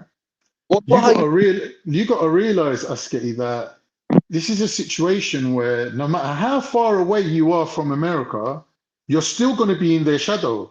Because they are number one, right? Now, you know what I'm saying to you? Like, even if you try to have a bit of your own little corner, yeah, and a little bit of breathing space, yeah, for your country, yeah, you can do that. But if you try to get away from America and they don't want you to get away, you're finished. No, but this is what I'm saying, bro. But don't you think, brother, before, like, look, obviously, in our lifetime, we accepted it. In our lifetime, in the beginning of us, especially you, obviously you're older than me, about 20 years, yeah? I think you're a couple of years, I think you were 10 years younger than my dad, yeah? What I'm trying to say, brother, we accepted that time, but the point, the direction the world was going towards, yeah, after COVID-19, it was more like people want to stand on their own feet. You know what I'm saying? Especially these critics that were talking about COVID-19, and you remember what they were talking about COVID-19, where people got locked down and these protests was going on, yeah? Now, brother, my point is, yeah, YPJ, they're the one it's not single-handedly, with the help of America, yeah? Which America didn't want to get involved with no war back in those days to this waste man now. He just dropped some stealth bomb in Iran, yeah? Yeah. Wow. And brother, my point is, brother, yeah, is that I wish I could speak. I remember my Turkish language, because certain things I don't want to say online, yeah? But brother, with all respect, brother, when these people got mentioned of this ISIS got finished off, yeah, it was the Kurdish people, brother. They had their own women there with AK. They trained their own women. You know what I mean? Because what was ISIS known for? They are the biggest way, they're using Sunni and Shia against, have you ever seen, our prophet, peace be upon him, yeah, saying, go and attack these men because of this and that? No. In the Quran, brother, brother, I'm not a good Muslim myself, you know this, yeah? But let me keep it short, yeah, brother. Turkish people, yeah, the Turkish government, they didn't want to help the Yazidi people, and especially the injured people to come through too. And I'm talking about them tens of thousands of European citizens and people like me and you know what I'm saying, who come from outside that European land, yeah, who settle down, who wants to run away. I'm not talking about waste man who joined ISIS. I'm talking about aid workers, all this type of people running away. But what was the Turkish army doing in the border? They were shooting bullets back towards them. So, brother, that's not some ideology, you know what I'm saying? And of course, bro, I know I've been to Turkey many times, yeah? But with all respect, I think you understand my point. What I'm trying to say, brother, we need the Ottoman Empire back. You know what I'm saying? You can't have them back, bro. No, I know, but you can't have them back unless you. Somalia and Ottoman is the one who make it the strongest, bro. When we call you guys in 1400 to come and help us against these crusaders in Africa, you didn't even bash a lecture. Well, at them time, you came quickly. You freed the people of Kenya, Mombasa, Tanzania. Listen. While these Wahhabis, while you got the Wahhabis running Islam, there can never be a ummah. Forget about Ottomans leading it or the Turks leading it or whatever. You can't have no ummah. There's no Islamic unity at all. But brother, they never listen. We are Muslim, both of us, yeah. the Yahabi, yeah, they were the Prophet Muhammad sallallahu alaihi wasallam first cousin. They were the first people that used to deny Muhammad sallallahu alaihi wasallam. You know what I'm saying? So even I'm gonna go to another point. When I'm hearing people saying, Muhammad sallallahu alaihi wasallam, peace be upon him, were attacking the Jewish, this and no, bro. Muhammad, in his time, his biggest ops or biggest enemy was his own people. I lie, brother. I'm lying about that. No, it his was own people. And brother, his own people, this waste man today sitting there. You know what I'm saying, in Saudi Arabia, who's collecting all the Ummah's and Hajj money. You know how much it costs for me to fly to Hajj? 7 days people. Imagine when people are talking about Saudi Arabia is rich of oil. Nah, man, Saudi Arabia is rich of because Muhammad, our prophet, established no, not even Muhammad sallallahu alaihi wasallam. Abraham, peace be upon him. Yeah, another prophet was Alhamdulillah. Yeah, he was a Jew. You know what I'm saying? No, he wasn't a Jew. I don't know why he was. Alhamdulillah, that time, brother, Islam was not there, but he was. Let's say this: he was a man of God. And he was blessed by God. You know what I'm saying? Everything he used to ask God. Jewish starts with Jacob. I wish, brother, I'll be honest here. I wish I was alive them time. You know what I'm saying? I wish I was alive them time. But anyway, my point is here. Up to we cannot put no trust on these people. You know what I'm saying? These Saudi Arabians. And right now, brother, when I go to Central London sometime, I see some Saudi Arabian wastemen. They're in some clubs and that. And I ask them, you know what I'm saying? They're asking me if I'm a shut up, bro. I'll tell them, fuck off. You know what I'm saying? So I'm asking them, yeah, back home, you don't do this shit over the back home. You come to the UK, United Kingdom, with your fucking brand new cars, Bugatti, whatever, yeah? And you telling me, Ati, do you know where I can buy something from? Me, I'm just standing there. You know how many times when I go out, yeah, I bump into these people. And because, brother, I know how to talk. Anyways, brother Khan, yeah? Yeah. The Ummah, brother, and it's haram to say this, the Ummah, it's gone back a little bit, you know. I don't want to say we on our knees or Why something. is it haram to say if you got no Khalif, you got no Ummah?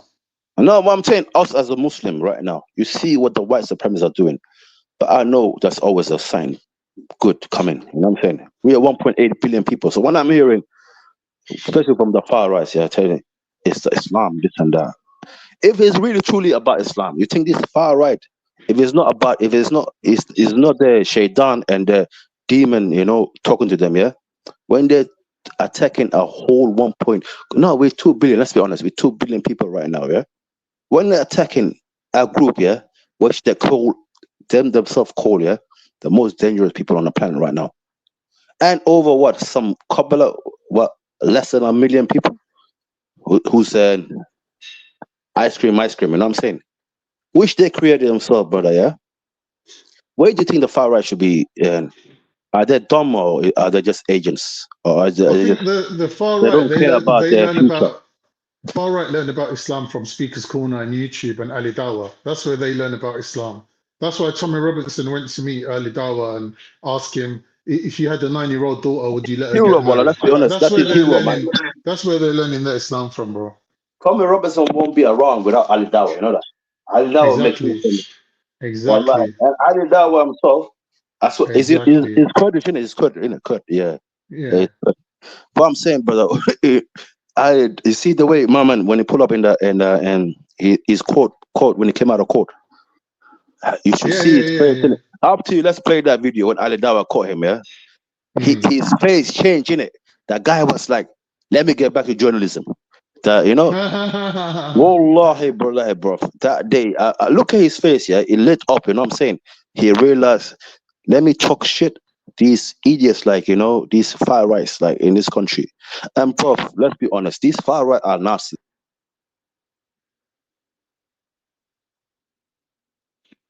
Yo, can you hear me? Oh, why can't I hear you? Is it my headphones playing up again? Oh, I had enough of these headphones, man. Oh, sorry. It's my thing, brother. What I'm trying to say. Is it on your side, yeah? No, my phone just locked off. No. I bought a brand new phone in there yesterday, so I didn't set anything up, man. I just put my SIM card in there.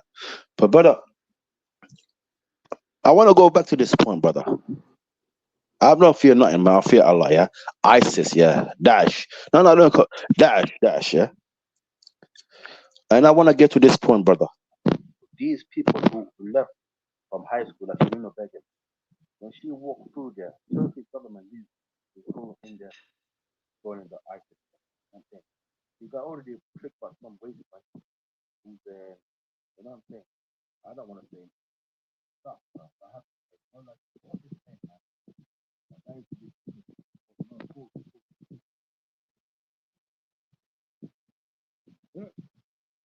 I'll them time, man. No ISIS bomb. Other one, man. Pakistan. He had like a woman name, you know, in Islam. Young woman from Fast Channel. Can you hear me? Yeah, I can hear you, bro, but I just don't know that person. No, that woman. But anyways, brother, how come Turkey let all of these people, all of these young, confused women and children and men, young men, 14, 15, 16-year-old, even 18, to the age of 30 years old? Because we know this, yeah?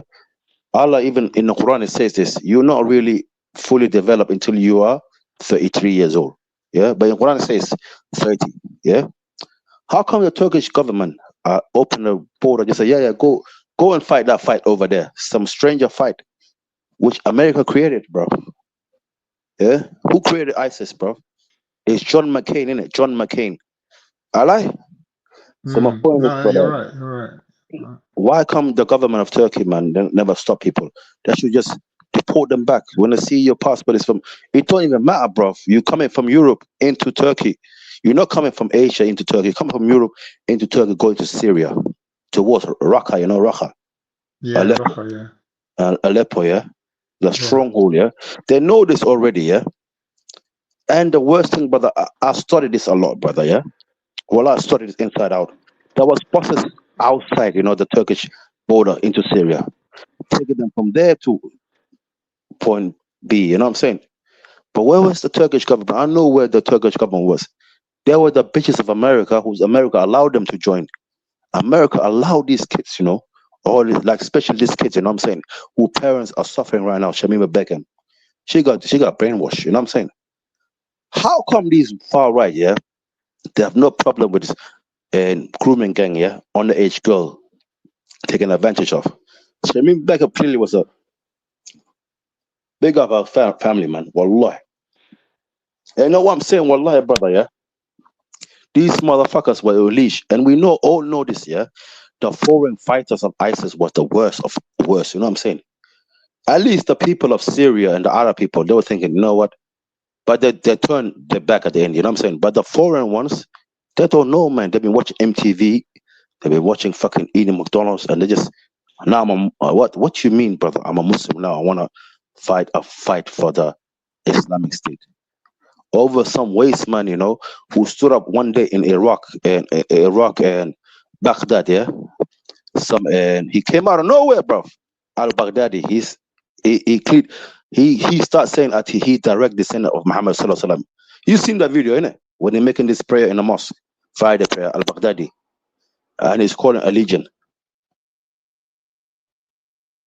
Anyways, brother, man, I want to ask you, brother, if it's too much for you to handle, brother, big up, man, allow it. But brother, sometimes I've been studying these people, yeah. The backlash of us Muslim being dumb and just watching this shit happen in front of our own eyes. You know what I'm saying? And I'm gonna take over the channel right now, man. Motivated, yeah.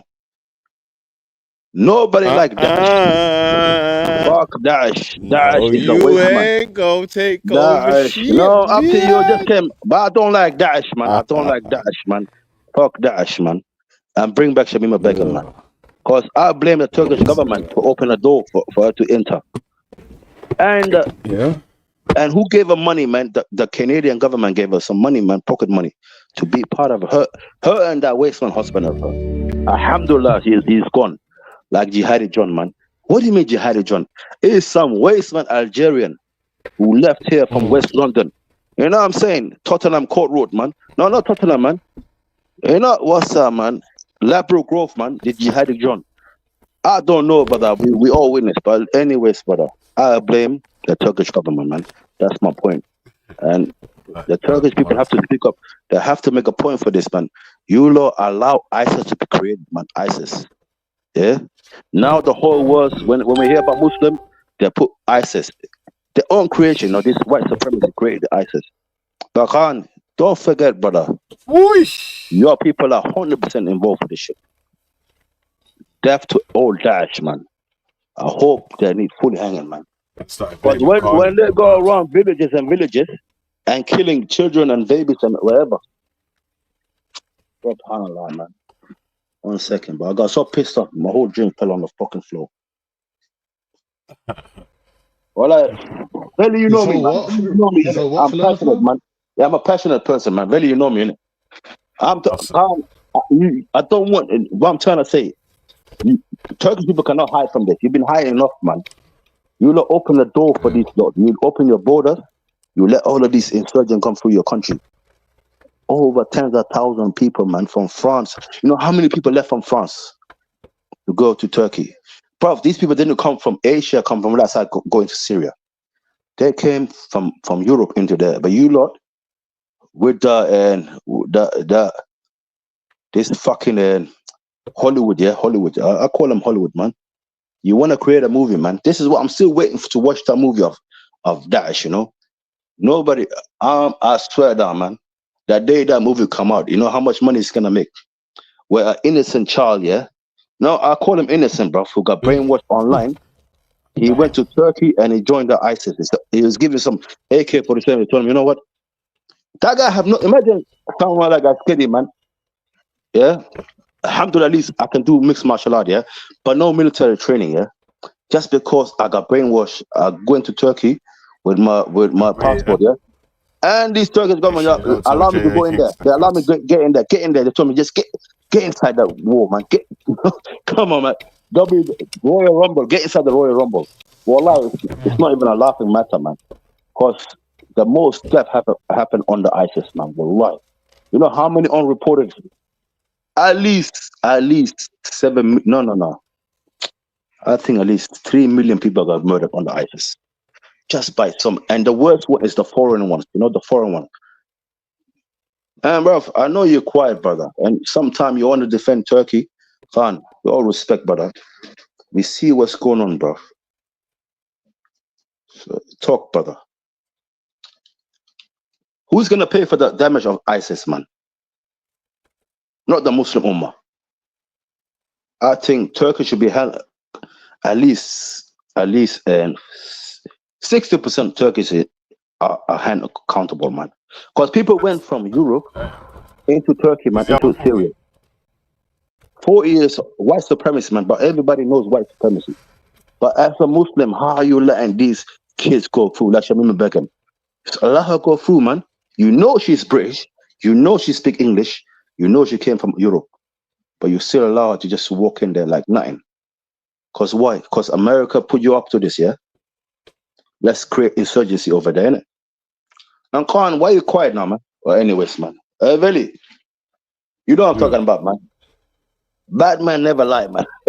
Wallahi, brother. I had this beef, man. With the Turkish people. And I love my Turkish people, yeah. But this, I want that answer for this, man. Why was your borders open for all of these kids? Over 80,000 France Muslim, you know, from Arab, yeah. In the UK, at least over 20,000 people who got brainwashed who went over there. Germany, 10 times worse. Denmark, they were everywhere in Europe, mate. They went over there. But, you know, I have a video, you know. I've seen a video back in the days, 2014, 2013, yeah. Where the official of, you know, the border official of Turkey just opened a full gate open like this. And people are just walking in like immigration, you know. And this is, yeah, man. Khan, man, you always pick up your people, yeah, and I pick up your people, but we need to find some answer, man. Why do people like you let over 800,000 people like Samima Begum over there, knowing she got brainwashed?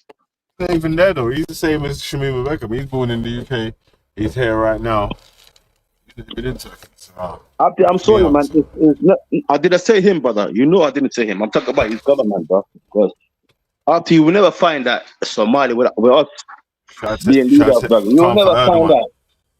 Well, Erdogan was he? Yeah, well, I was on power. That shit done, man. Well, I'm losing respect for Erdogan Khan because you are quiet, you know what I'm saying? And you speak Turkey. Nothing happened, man. Talk up to man. What the heck, man? And really, well, I'm pissed off because I've been thinking about this, you know. Daesh, yeah, they were only established by the worst militant in the world from Daesh were the people from Europe. You know that? They have no sorrow, man. Wallahi, they were shooting. They were unaliving anybody on the way.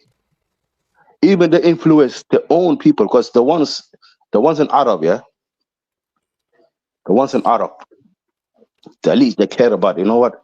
How am I gonna go and unalive my own people in mass? But to the point, you know, when you had someone like Jihadi John, Ibrahim, I don't know, all of these motherfuckers, yeah, from the UK who have no sorrow, bro, and literally cutting man on TV. Where are they from up to? Lambrook Grove, you know? But I blame the Turkish government, bro, allowing someone, Jihadi John. Jihadi John, he don't get that part, though. Why you blame the Turkish government? Well, I'm trying to understand because after they let people through the borders, they didn't ask no question. They know this man is from Britain. Obviously, they hid their passport. But these men flew in up to listen. We're not dumb, yeah? That man flew in from wherever they are. They didn't walk like migrant. They flew into Turkey from Ankara, you know, wherever, closer to the border to Syria. But I've seen it myself, brother, on a video, yeah? The Turkish border open for at least a year. Where people, when they ask you, I come from Europe, I want to go to Syria. No question asked. No intelligent, no interview, nothing, you know? They don't care about his intelligence. Open the border, go in, son. Ta'al, Habibi, you know, Ta'al, welcome. And this is why, and Dr. Khan, man, it's the Turkish government. We can't forgive that shit. You know why? You brought some waste man over there. How are we gonna forgive? You brought some waste man called Daesh, established some waste man called and what's his name, man?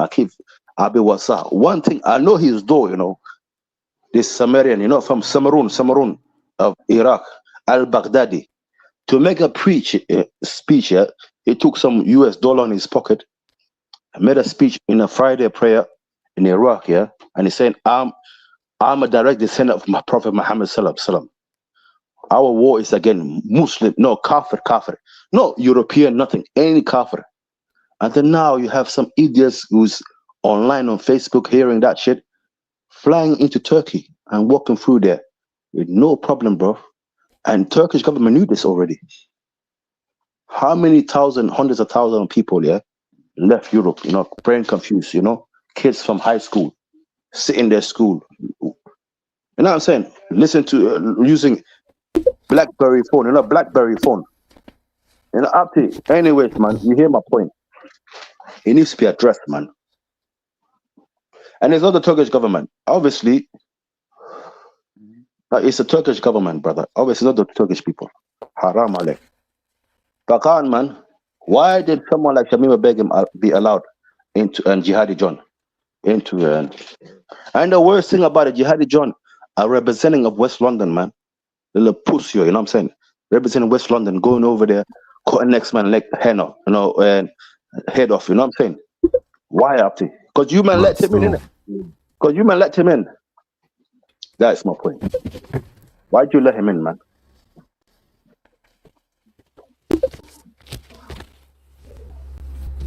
Salam alaikum, bro. This is, you know why, bro? You man think Daesh is finished, bro.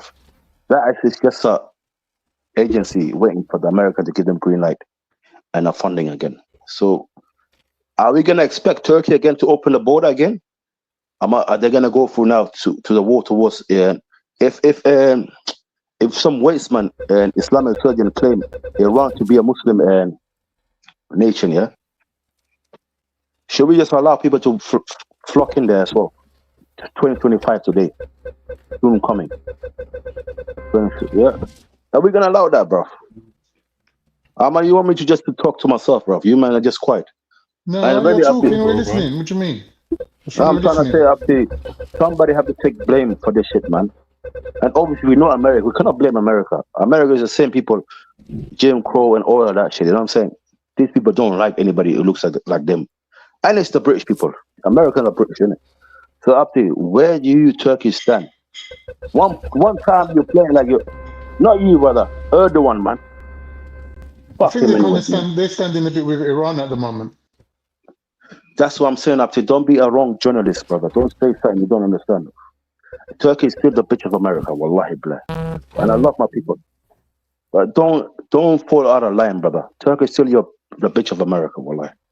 Which I hate that, brother, because when I was in Denmark, brother, as a kid, yeah, wallahi, every single Friday prayer, which it doesn't happen now in the UK, I don't see. Our Turkish guy used to come and knock on my brother from school. He used to force me, bro, come with me. I'm a dickhead just playing outside, you know. If it were for him, his father's car, you know, it's a brand new Mercedes out there. Take her to the mosque. He's the imam. We come back. I learned Quran from the Turkish, you know that, from the madrasa, Turkish madrasa. To that point, brother, I forgot a lot of the language of Turkey, but I used to speak very, very good, you know, Turkey. But brother, your people, yeah, some of the best people on the planet, you know what I'm saying? Alhamdulillah. What happened, bro? Why you let this border unattended, man?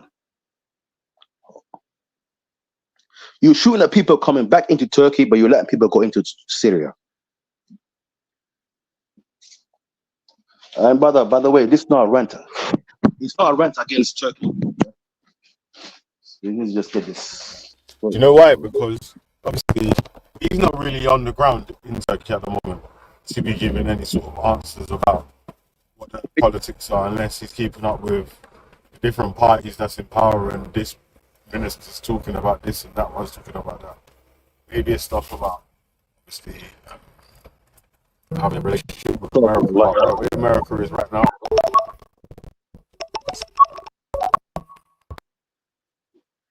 No, man. It's not against you, man.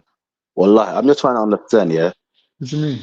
What was your sorry, brother? We're listening to you, bro. We're listening. Why was the Turkish army, yeah? How come a whole border is open, bro? I thought it's border control, man. How come your whole border is open? From the year 2011, from the beginning of ISIS, even 1 year before that, your border start open. Anybody coming from Europe, it was like it was a setup, bro. Some waste man like Jihadi John to come through there. And when he talk to you, he sound like somebody from, you know this, man. But you let him go through there, yeah? No immigration officer. And come on, man. I'm trying to understand that, man.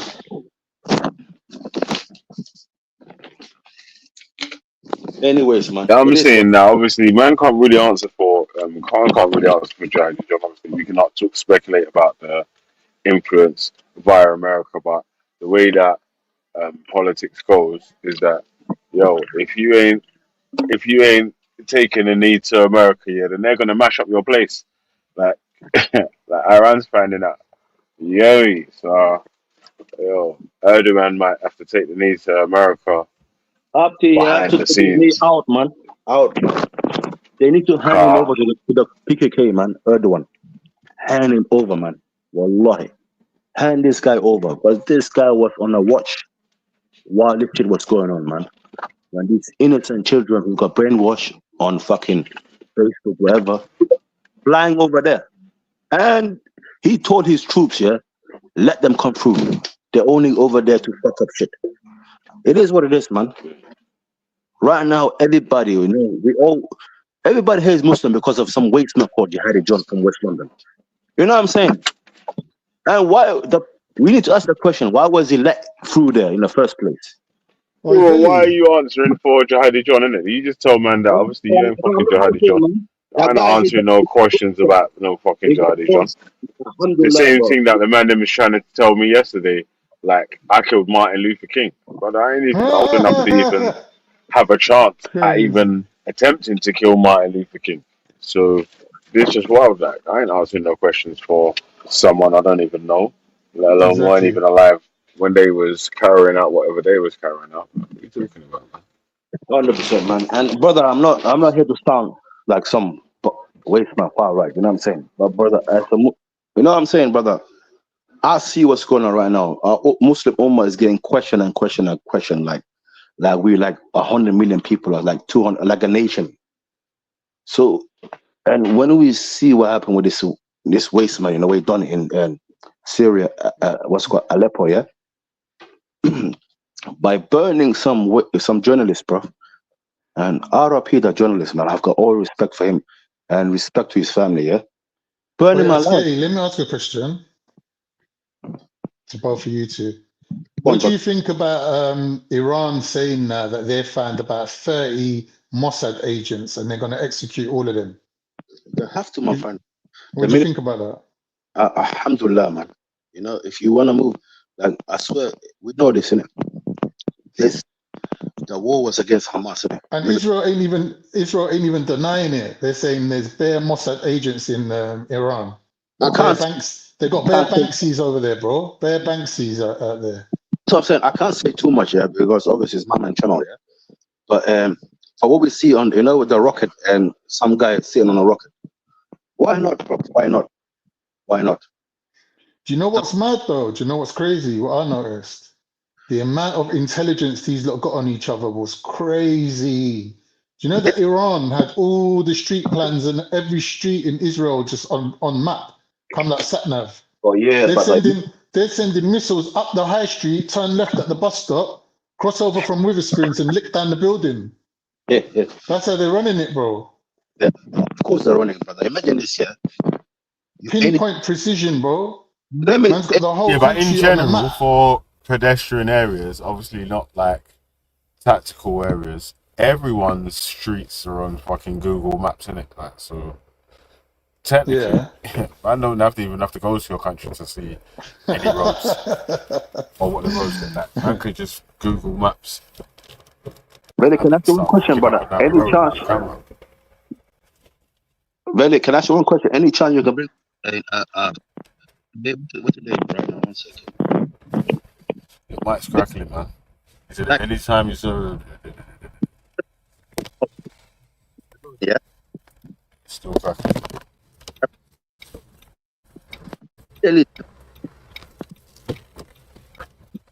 Still crackling.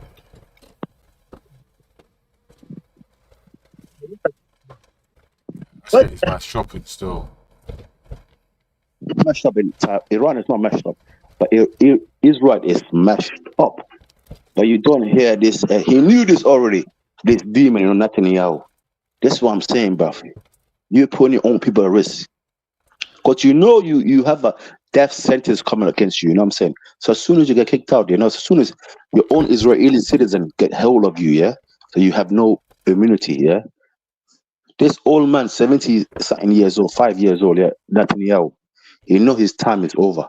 So, my brother, look at the damage right now, yeah, in Israel and Iran.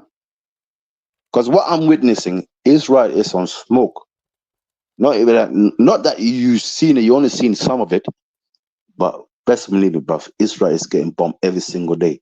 This so-called Iron Dome that is worth something, a bit more than $250 million, yeah? How come we cannot intercept these Iranian missiles? Because you thought this Iranian missile was Hezbollah or Hamas rocket launcher sign, yeah? And this is my point, brother. It's come to a point now, yeah? Even their own people are protesting right now, the Israeli people, and big up to themselves. Because they know the threat, bro. They don't. I was saying it, like, in my opinion, that's what I was calling for. They're suffering, bro. Ceasefire, the peace thing, really. You know what I'm saying? Like, we need ceasefire. You know, Rastafari love peace. You know, come on, we want to see the people living in love. I want to see them fighting and swimming in blood. You hear me? So, really, I want the people them to live in you hear me? In harmony. But brother, what I'm trying to say, man, you know what it is? We're just watching this like some TV channel. You know what I'm saying? You're watching this 1 year now since October 2023, yeah? 7. We witnessed this, yeah, and it's been going on. It's not just about October 7, 2007. Just you know one thing about the Palestinian people, I have to big them up for, yeah? You destroyed their nations, like brother. I was on your channel, you know, for the last think about 6-7 years. We all witnessed another attack just before this one, before October the 7th. You know how many buildings got blown up over there and destroyed the land? But within 2 years, the people of Gaza, we no help outside, yeah, because they built the nation back up again. You know what I'm saying? They're gonna build again, alhamdulillah, man. You know what I'm saying? But yeah, man. It's not even about this reaching our side of the world now. This is about humanity, man. It's about humanity, bro. Wallah. And this is brother. Man, right, let me see if I got something in the cannon there real quick, man. Abi, let's sign off. Tehran. The news of Tehran, man.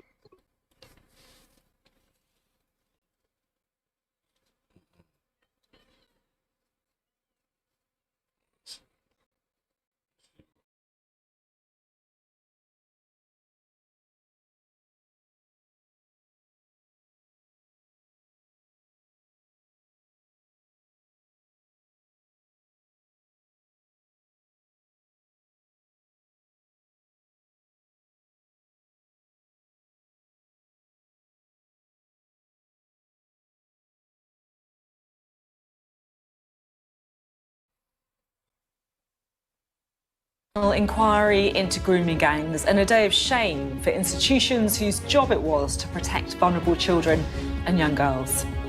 A major review finds a collective failure to address questions about the ethnicity of offenders, with available data showing that disproportionate numbers of men from Asian backgrounds were among suspects. It also finds that a significant number of the cases involve non-UK nationals and asylum seekers. I'll speak to the author of the review, Baroness Louise Casey, live on the programme.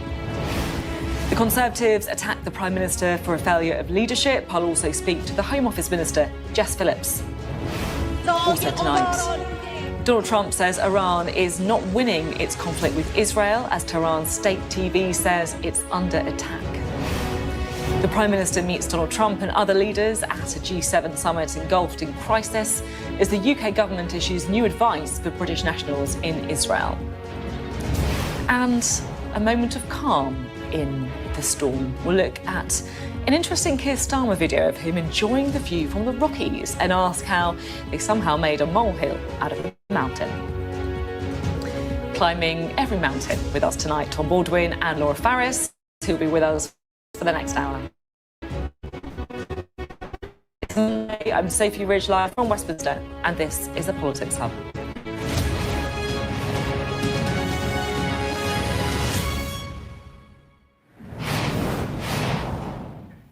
Hello, good evening. The grooming gang scandal is something that has cast shame on this country. Some of the most vulnerable girls raped, abused, beaten, and then let down again by the institutions that they should have been able to trust. Ignored, dismissed, first of all treated like they were the ones who had something to be ashamed of, as if they were the criminals rather than the victims. And those girls have also been let down by the debate around this that frankly has been invested in political point scoring than the sexual abuse of working class girls. But today, however, something changed with the astonishingly brave report by Baroness Casey, a woman who is truly a this abuse scandal has been riven with difficulty because the crimes were predominantly carried out against white girls by British Pakistanis, and that is something that the Casey had on. It found in cases of child sexual exploitation, the ethnicity of perpetrators is shied away from, and is still recorded for 2/3 perpetrators, which obviously means that picture is going on. She goes on to say there is evidence available in local police data in various false areas, which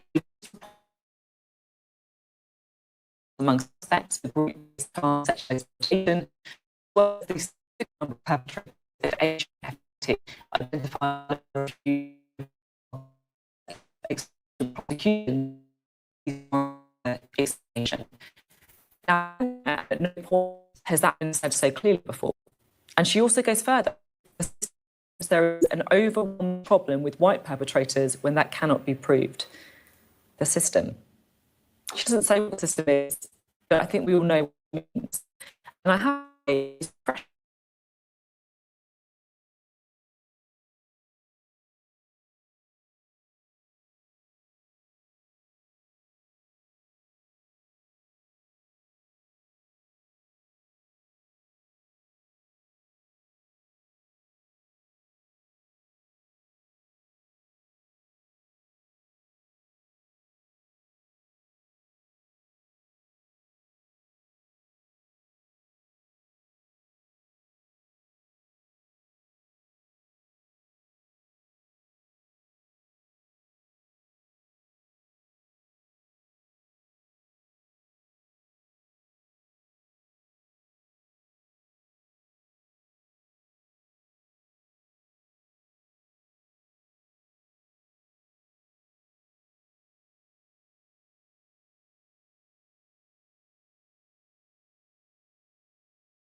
Oh, my bad. Lord have mercy. Mossad got up to me still, man. You got me? Hold on a sec, yeah. Hold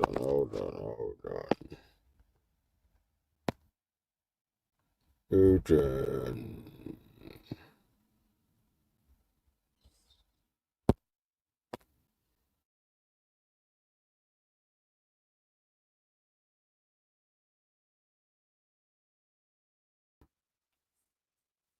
National inquiry into grooming gangs and a day of shame for institutions whose job it was to protect vulnerable children and young girls. A major review finds a collective failure to address questions about the ethnicity of offenders, with available data showing that disproportionate numbers of men from Asian backgrounds were among suspects. It also finds that a significant number of the cases involve non-UK nationals and asylum seekers. I'll speak to the author of the review, Baroness Louise Casey, live on the programme. The Conservatives attack the Prime Minister for a failure of leadership. I'll also speak to the Home Office Minister, Jess Phillips. Also tonight, Donald Trump says Iran is not winning its conflict with Israel, as Tehran's state TV says it's under attack.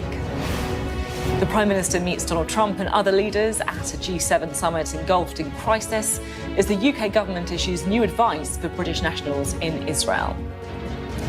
And a moment of calm in the storm. We'll look at an interesting Keir Starmer video of him enjoying the view from the Rockies and ask how they somehow made a molehill out of a mountain.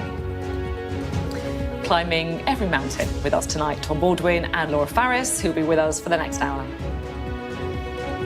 It's Monday, I'm Sophie Ridge live from Westminster, and this is the Politics Hub.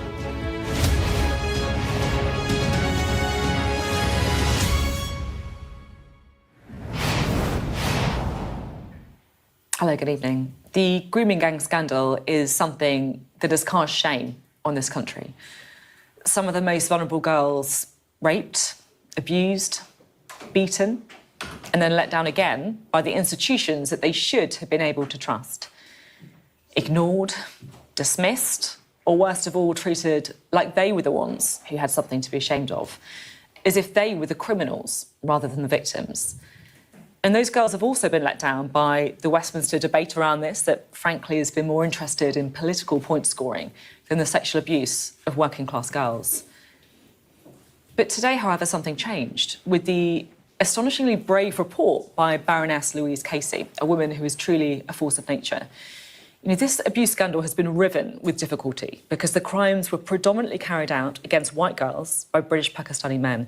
And that is something that the Casey report tackles head on.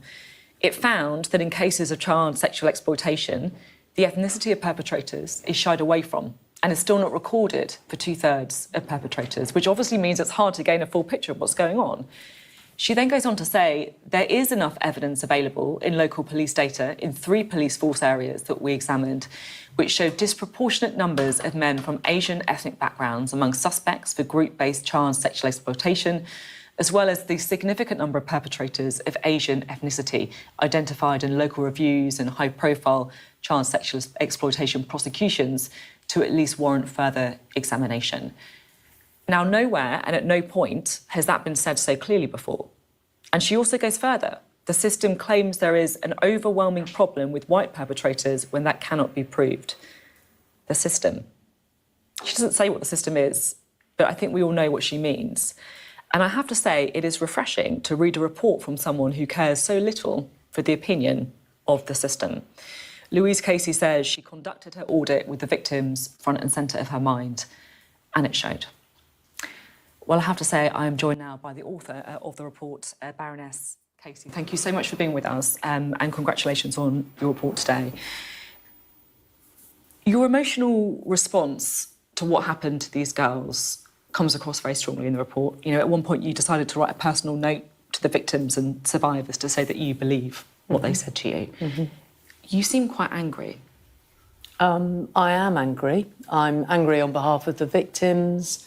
I'm angry on behalf of the victims that we don't know about yet, that might be watching this programme right now and will have been abused or indeed raped at the age of 13 or 14, where they will have been told by their perpetrators, it's on you. You have now consented to sex. There's a true story. I was in Rotherham. I did the inspection into Rotherham a decade ago, as I think you know.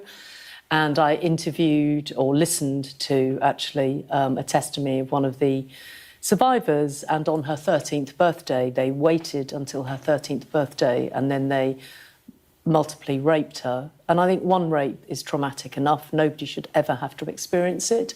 But the thing about these sorts... Yo, sorry, that's a bit mad still, innit? Like this wait until 13 thing. Like, there's a clause in the law about the age of 13 being grape and not paedophilia or something like that. Or being a lesser form of grape or something. Right. So that's what it seems like still, man. But yeah, it's mad still, man. I was just gonna play it, yeah, car. Just gotta keep it short, brother. We need more investigation, man. But carry on, brother. What I'm trying to say is, yeah, pay them out, innit? The victims, pay them out. Each victim should get at least $1 million. Of crimes is they are rare in number. They are rare in number, but the sort of impact that they have, I think, on society more generally and on the victims is horrendous. So they waited till she was 13 because they would not be prosecuted for rape. Is that why? It makes it much harder to prosecute for rape. So I think that's one of the things which they've, the government's accepted today, and Shabana Mahmood. Well, that's what it is, yeah. So if it's 13, it makes it harder to prosecute for rape or whatever. That's a bit mad still. I mean, I didn't know that, but quality, bro. Let's be honest, man. No, that's bad. These man's here, it's their culture, man. Bro, anyways, man, I've been speaking about this for years, innit? Don't let them put the blame on us. Obviously, there's a problem going on in this country, you know what I'm saying? With so-called these wastemen, you know what I'm saying? But these wastemen, bro, yeah, they're just perpetrators, isn't it? But when it comes to the English people who do it on a regular basis, that was the question in the chat. 400 years ago. The question was, whose culture? They're fucking above. It's their culture, bro. With a fact, because in their country you can't get away with that shit. After let them talk about Islamic culture, man. But we know this, man. When you go to Saudi Arabia, if you even steal a phone, your hand's gonna get chopped off. Yeah. Forget about you. Imagine you sleeping with a married woman. You getting stoned to death. It's still there. People talk about Sharia is not there. Sharia is there. It's implemented for anyways, brother. You it's not for you in it. The Sharia law, yeah. But brother, it's their culture, man. Me as an African, I know what they've done to us. Me as an African person, yeah, I can talk about the violence that's been done to my people.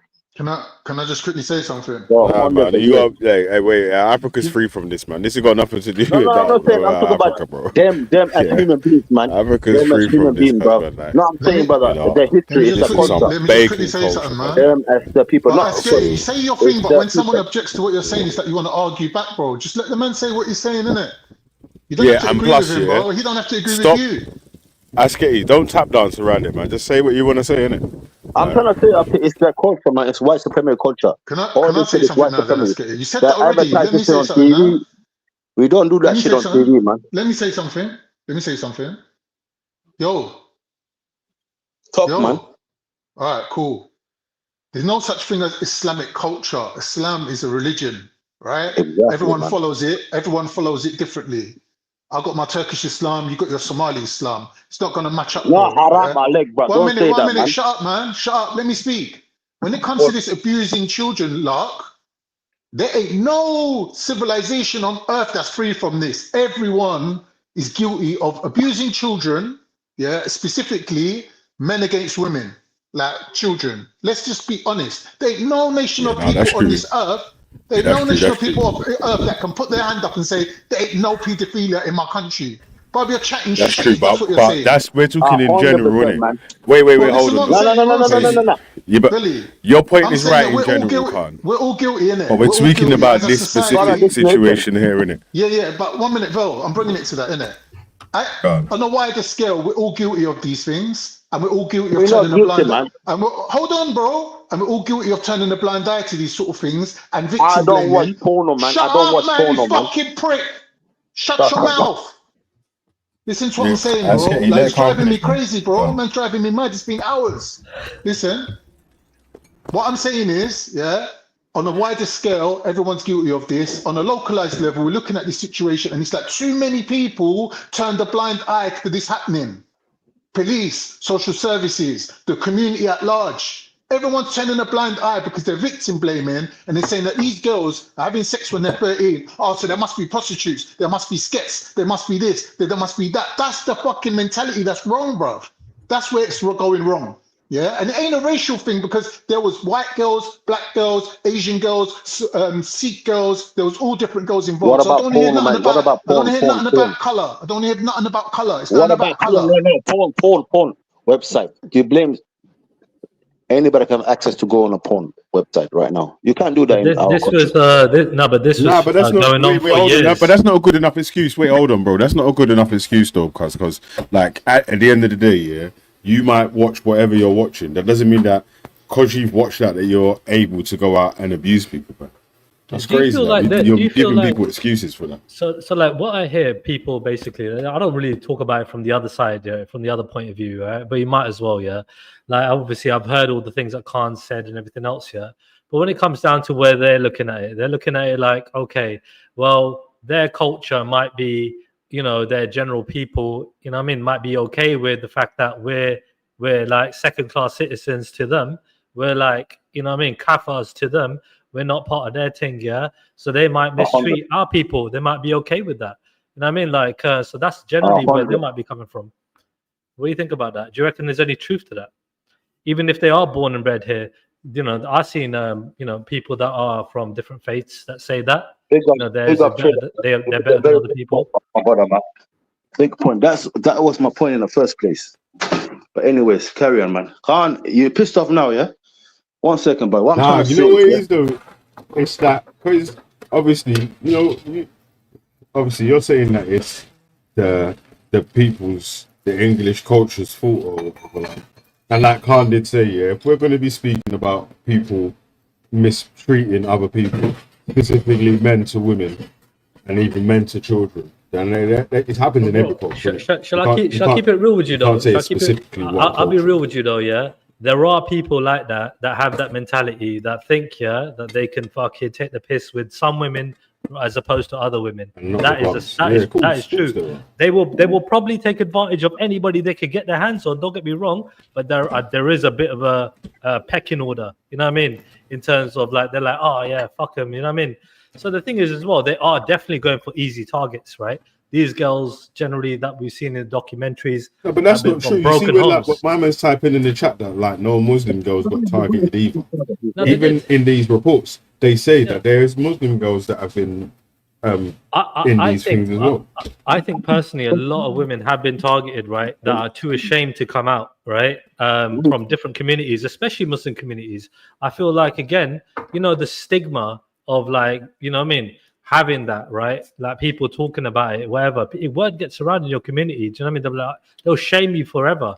So like, I feel like, you know what? If something's happened and they feel like they can keep it quiet, like these girls were sort of threatened, didn't it? Yeah, to be shamed and to be obviously hurt as well. So they kept it quiet.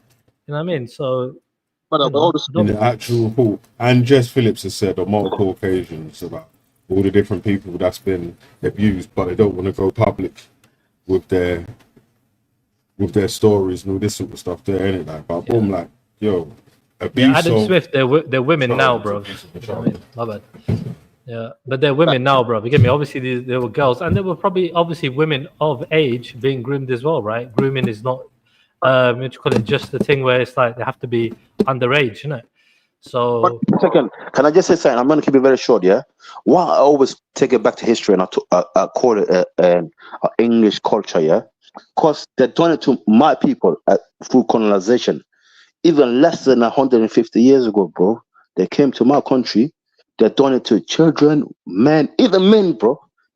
Young, so bro, have you seen social experiments where they put a little black girl standing in the street? Man. Yeah, 1 second, bro. Yeah, and they got a little white girl standing in the street. Yeah, same place. Yeah, everything. but nobody is saying nothing to the black girl. Same age, you get me, right? Little girl. But when a white girl is left alone, everybody's coming to her aid. You get me? Oh, you okay? Da, da, da, da. You know what I mean? Like, bro, it's really hard to see as well, like how, you know what I mean? Like, you know, there isn't more community coming around to protect, you know what I mean, our girls, like, and even worse, like Asian communities, generally speaking, bro. Yeah, obviously there are scumbags out there, but I wouldn't consider like Asian. I would consider them to be the last people to do that shit in this country. Like, it's not about that, brother. The amount of respect generally they're doing in this country, bro. Let's be honest about it. They're doing in this country. You don't hear them doing grooming gang over there. To the point I heard, yeah, Somali people in London are involved with grooming gangs. You know what it is, yeah? You know what it is about this number, right? One second, bro, yeah? One second, bro. You know what they talk about this number being disproportionately high? You know what I think that comes from? Repeat offenders. So these people that are committing this crime are literally doing it over and over and over again. So guys, making it look like they said literally at the start of this that 2/3 of the ethnicities or the specific details that they need to categorize the different people, they haven't got that data in it. So really and truly, like I was saying, you kind of want to wait till they've been able to get these numbers up and that before man start making claims one way, left, right, in or out, or bro, these fucking what they call it, inquiries or whatever, general inquiry, they take fucking years. I was standing on government numbers that they had for this, that, and the other. Like I can't stand on the numbers that they have now because they're saying they haven't even recorded the full numbers. Yeah, so we could speculate on what we already know this, man. When we find out the true report, how many members of the parliament is gonna go inside jail? They don't want that, my brother. We don't know what they do. No, but they've already done that. They've already done that sort of they've done, wait, hold on, that's getty. They've done the historical child abuse investigation. They ain't done this grooming gangs thing the way they were supposed to be doing it. That's why they're doing the refresh thing, innit? So brother, listen here. What it is here is that if there is actually an issue that needs tackling head on, the best thing you need to do is just tackle the actual issue. It's given birth to so much different side movements without being tackled and being about the victims that have been abused and the safety being put in place so no further children can get abused in any of these sort of positions. Then but brother, if you don't do that, then it's going to continue and get worse. I'm very good at science, you know what I'm saying? That's what before, back in the days, I used to just chat shit, but the last couple of years, I just take my time. I'm not, and I'm sorry to any white people I have been disrespected in my past, What I'm trying to say, bro, I wasn't looking in, you know what I'm saying? But 100% I see what's going on, brother. It's their culture. And why they're talking about it is they're thinking, let's point finger at these people, What we know already, majority of them that go on a daily sentence on any crime court in this country, whenever there's a sentence for these people, it's white people, majority of them. Not because they're more representing us, but I'm talking about in my country, Kenya, Gambia, India, Thailand, all this country, we don't go. Do you think we have access? Some person from Thailand can fly. You know what? What we gotta do is like I was saying about actually tackling the issue. We don't come here to prey on children. Doing what aboutisms around the world is not tackling the issue at hand, bro. Like, okay, there's men that go into other countries to abuse children or whatever, and they're pagans as well, innit? But right now, we're speaking on the actual grooming gangs case that they've done a specific report on, innit? So the grooming gang case is generally around is to stop the stuff around that style of child abuse. But brother, it's the same kind of abuse, my brother. My point is, I'm gonna keep it short. You don't find somebody flying straight from where we come from, to personally abuse children. That man do that shit, man. He said, do this, man. When I see them at Heathrow Airport, I'm thinking, why you come to my country, man? I think firstly, bro, firstly, the actual government statistics that they've only got shows every single nation has been arrested for one of those crimes or whatever. It's just like the per capita numbers are higher in the Pakistani community. Yeah, but you know what? I ain't gonna lie, yeah.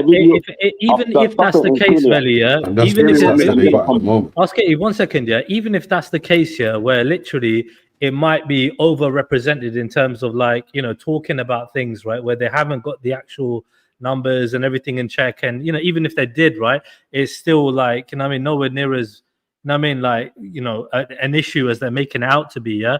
I think it's still a good thing that they're still talking about it, right?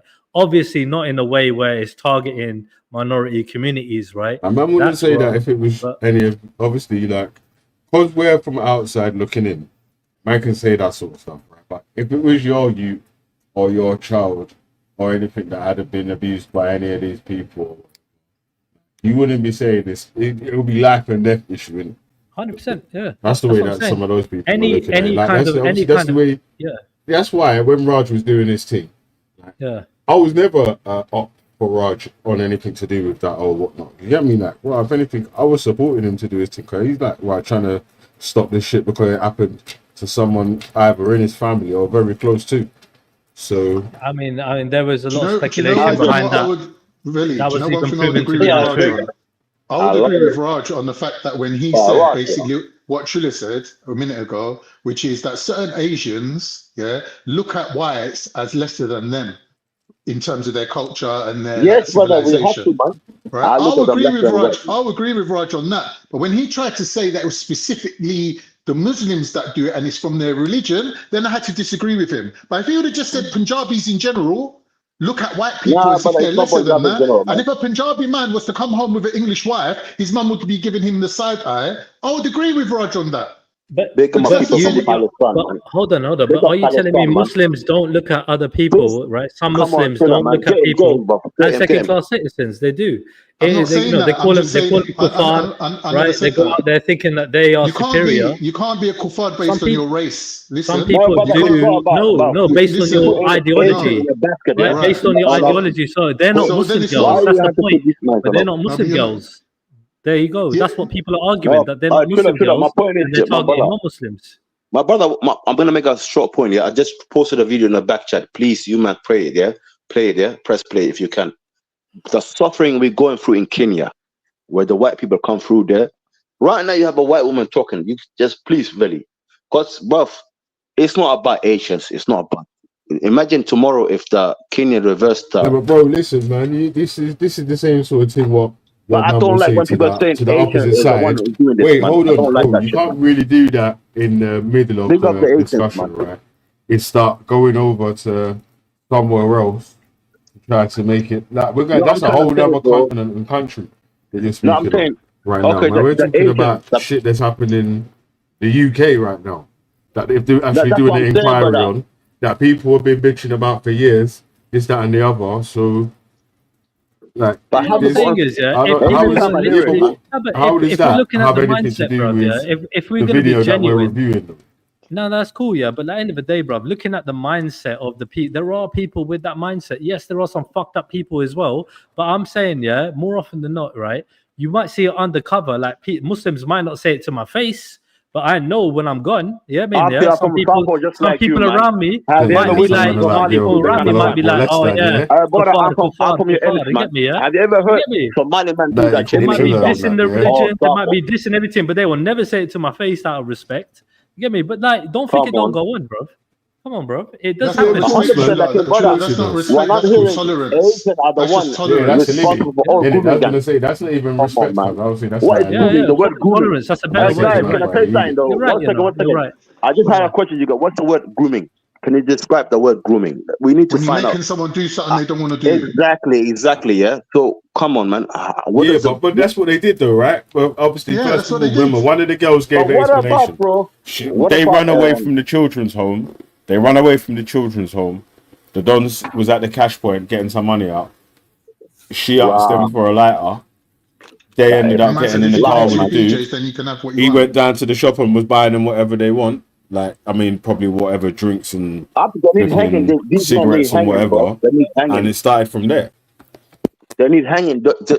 It's a that's what she said. She says it in the interview, man. One of the grooming victims. That is one person, or maybe let's say 1,000 people. That thing like that, yeah.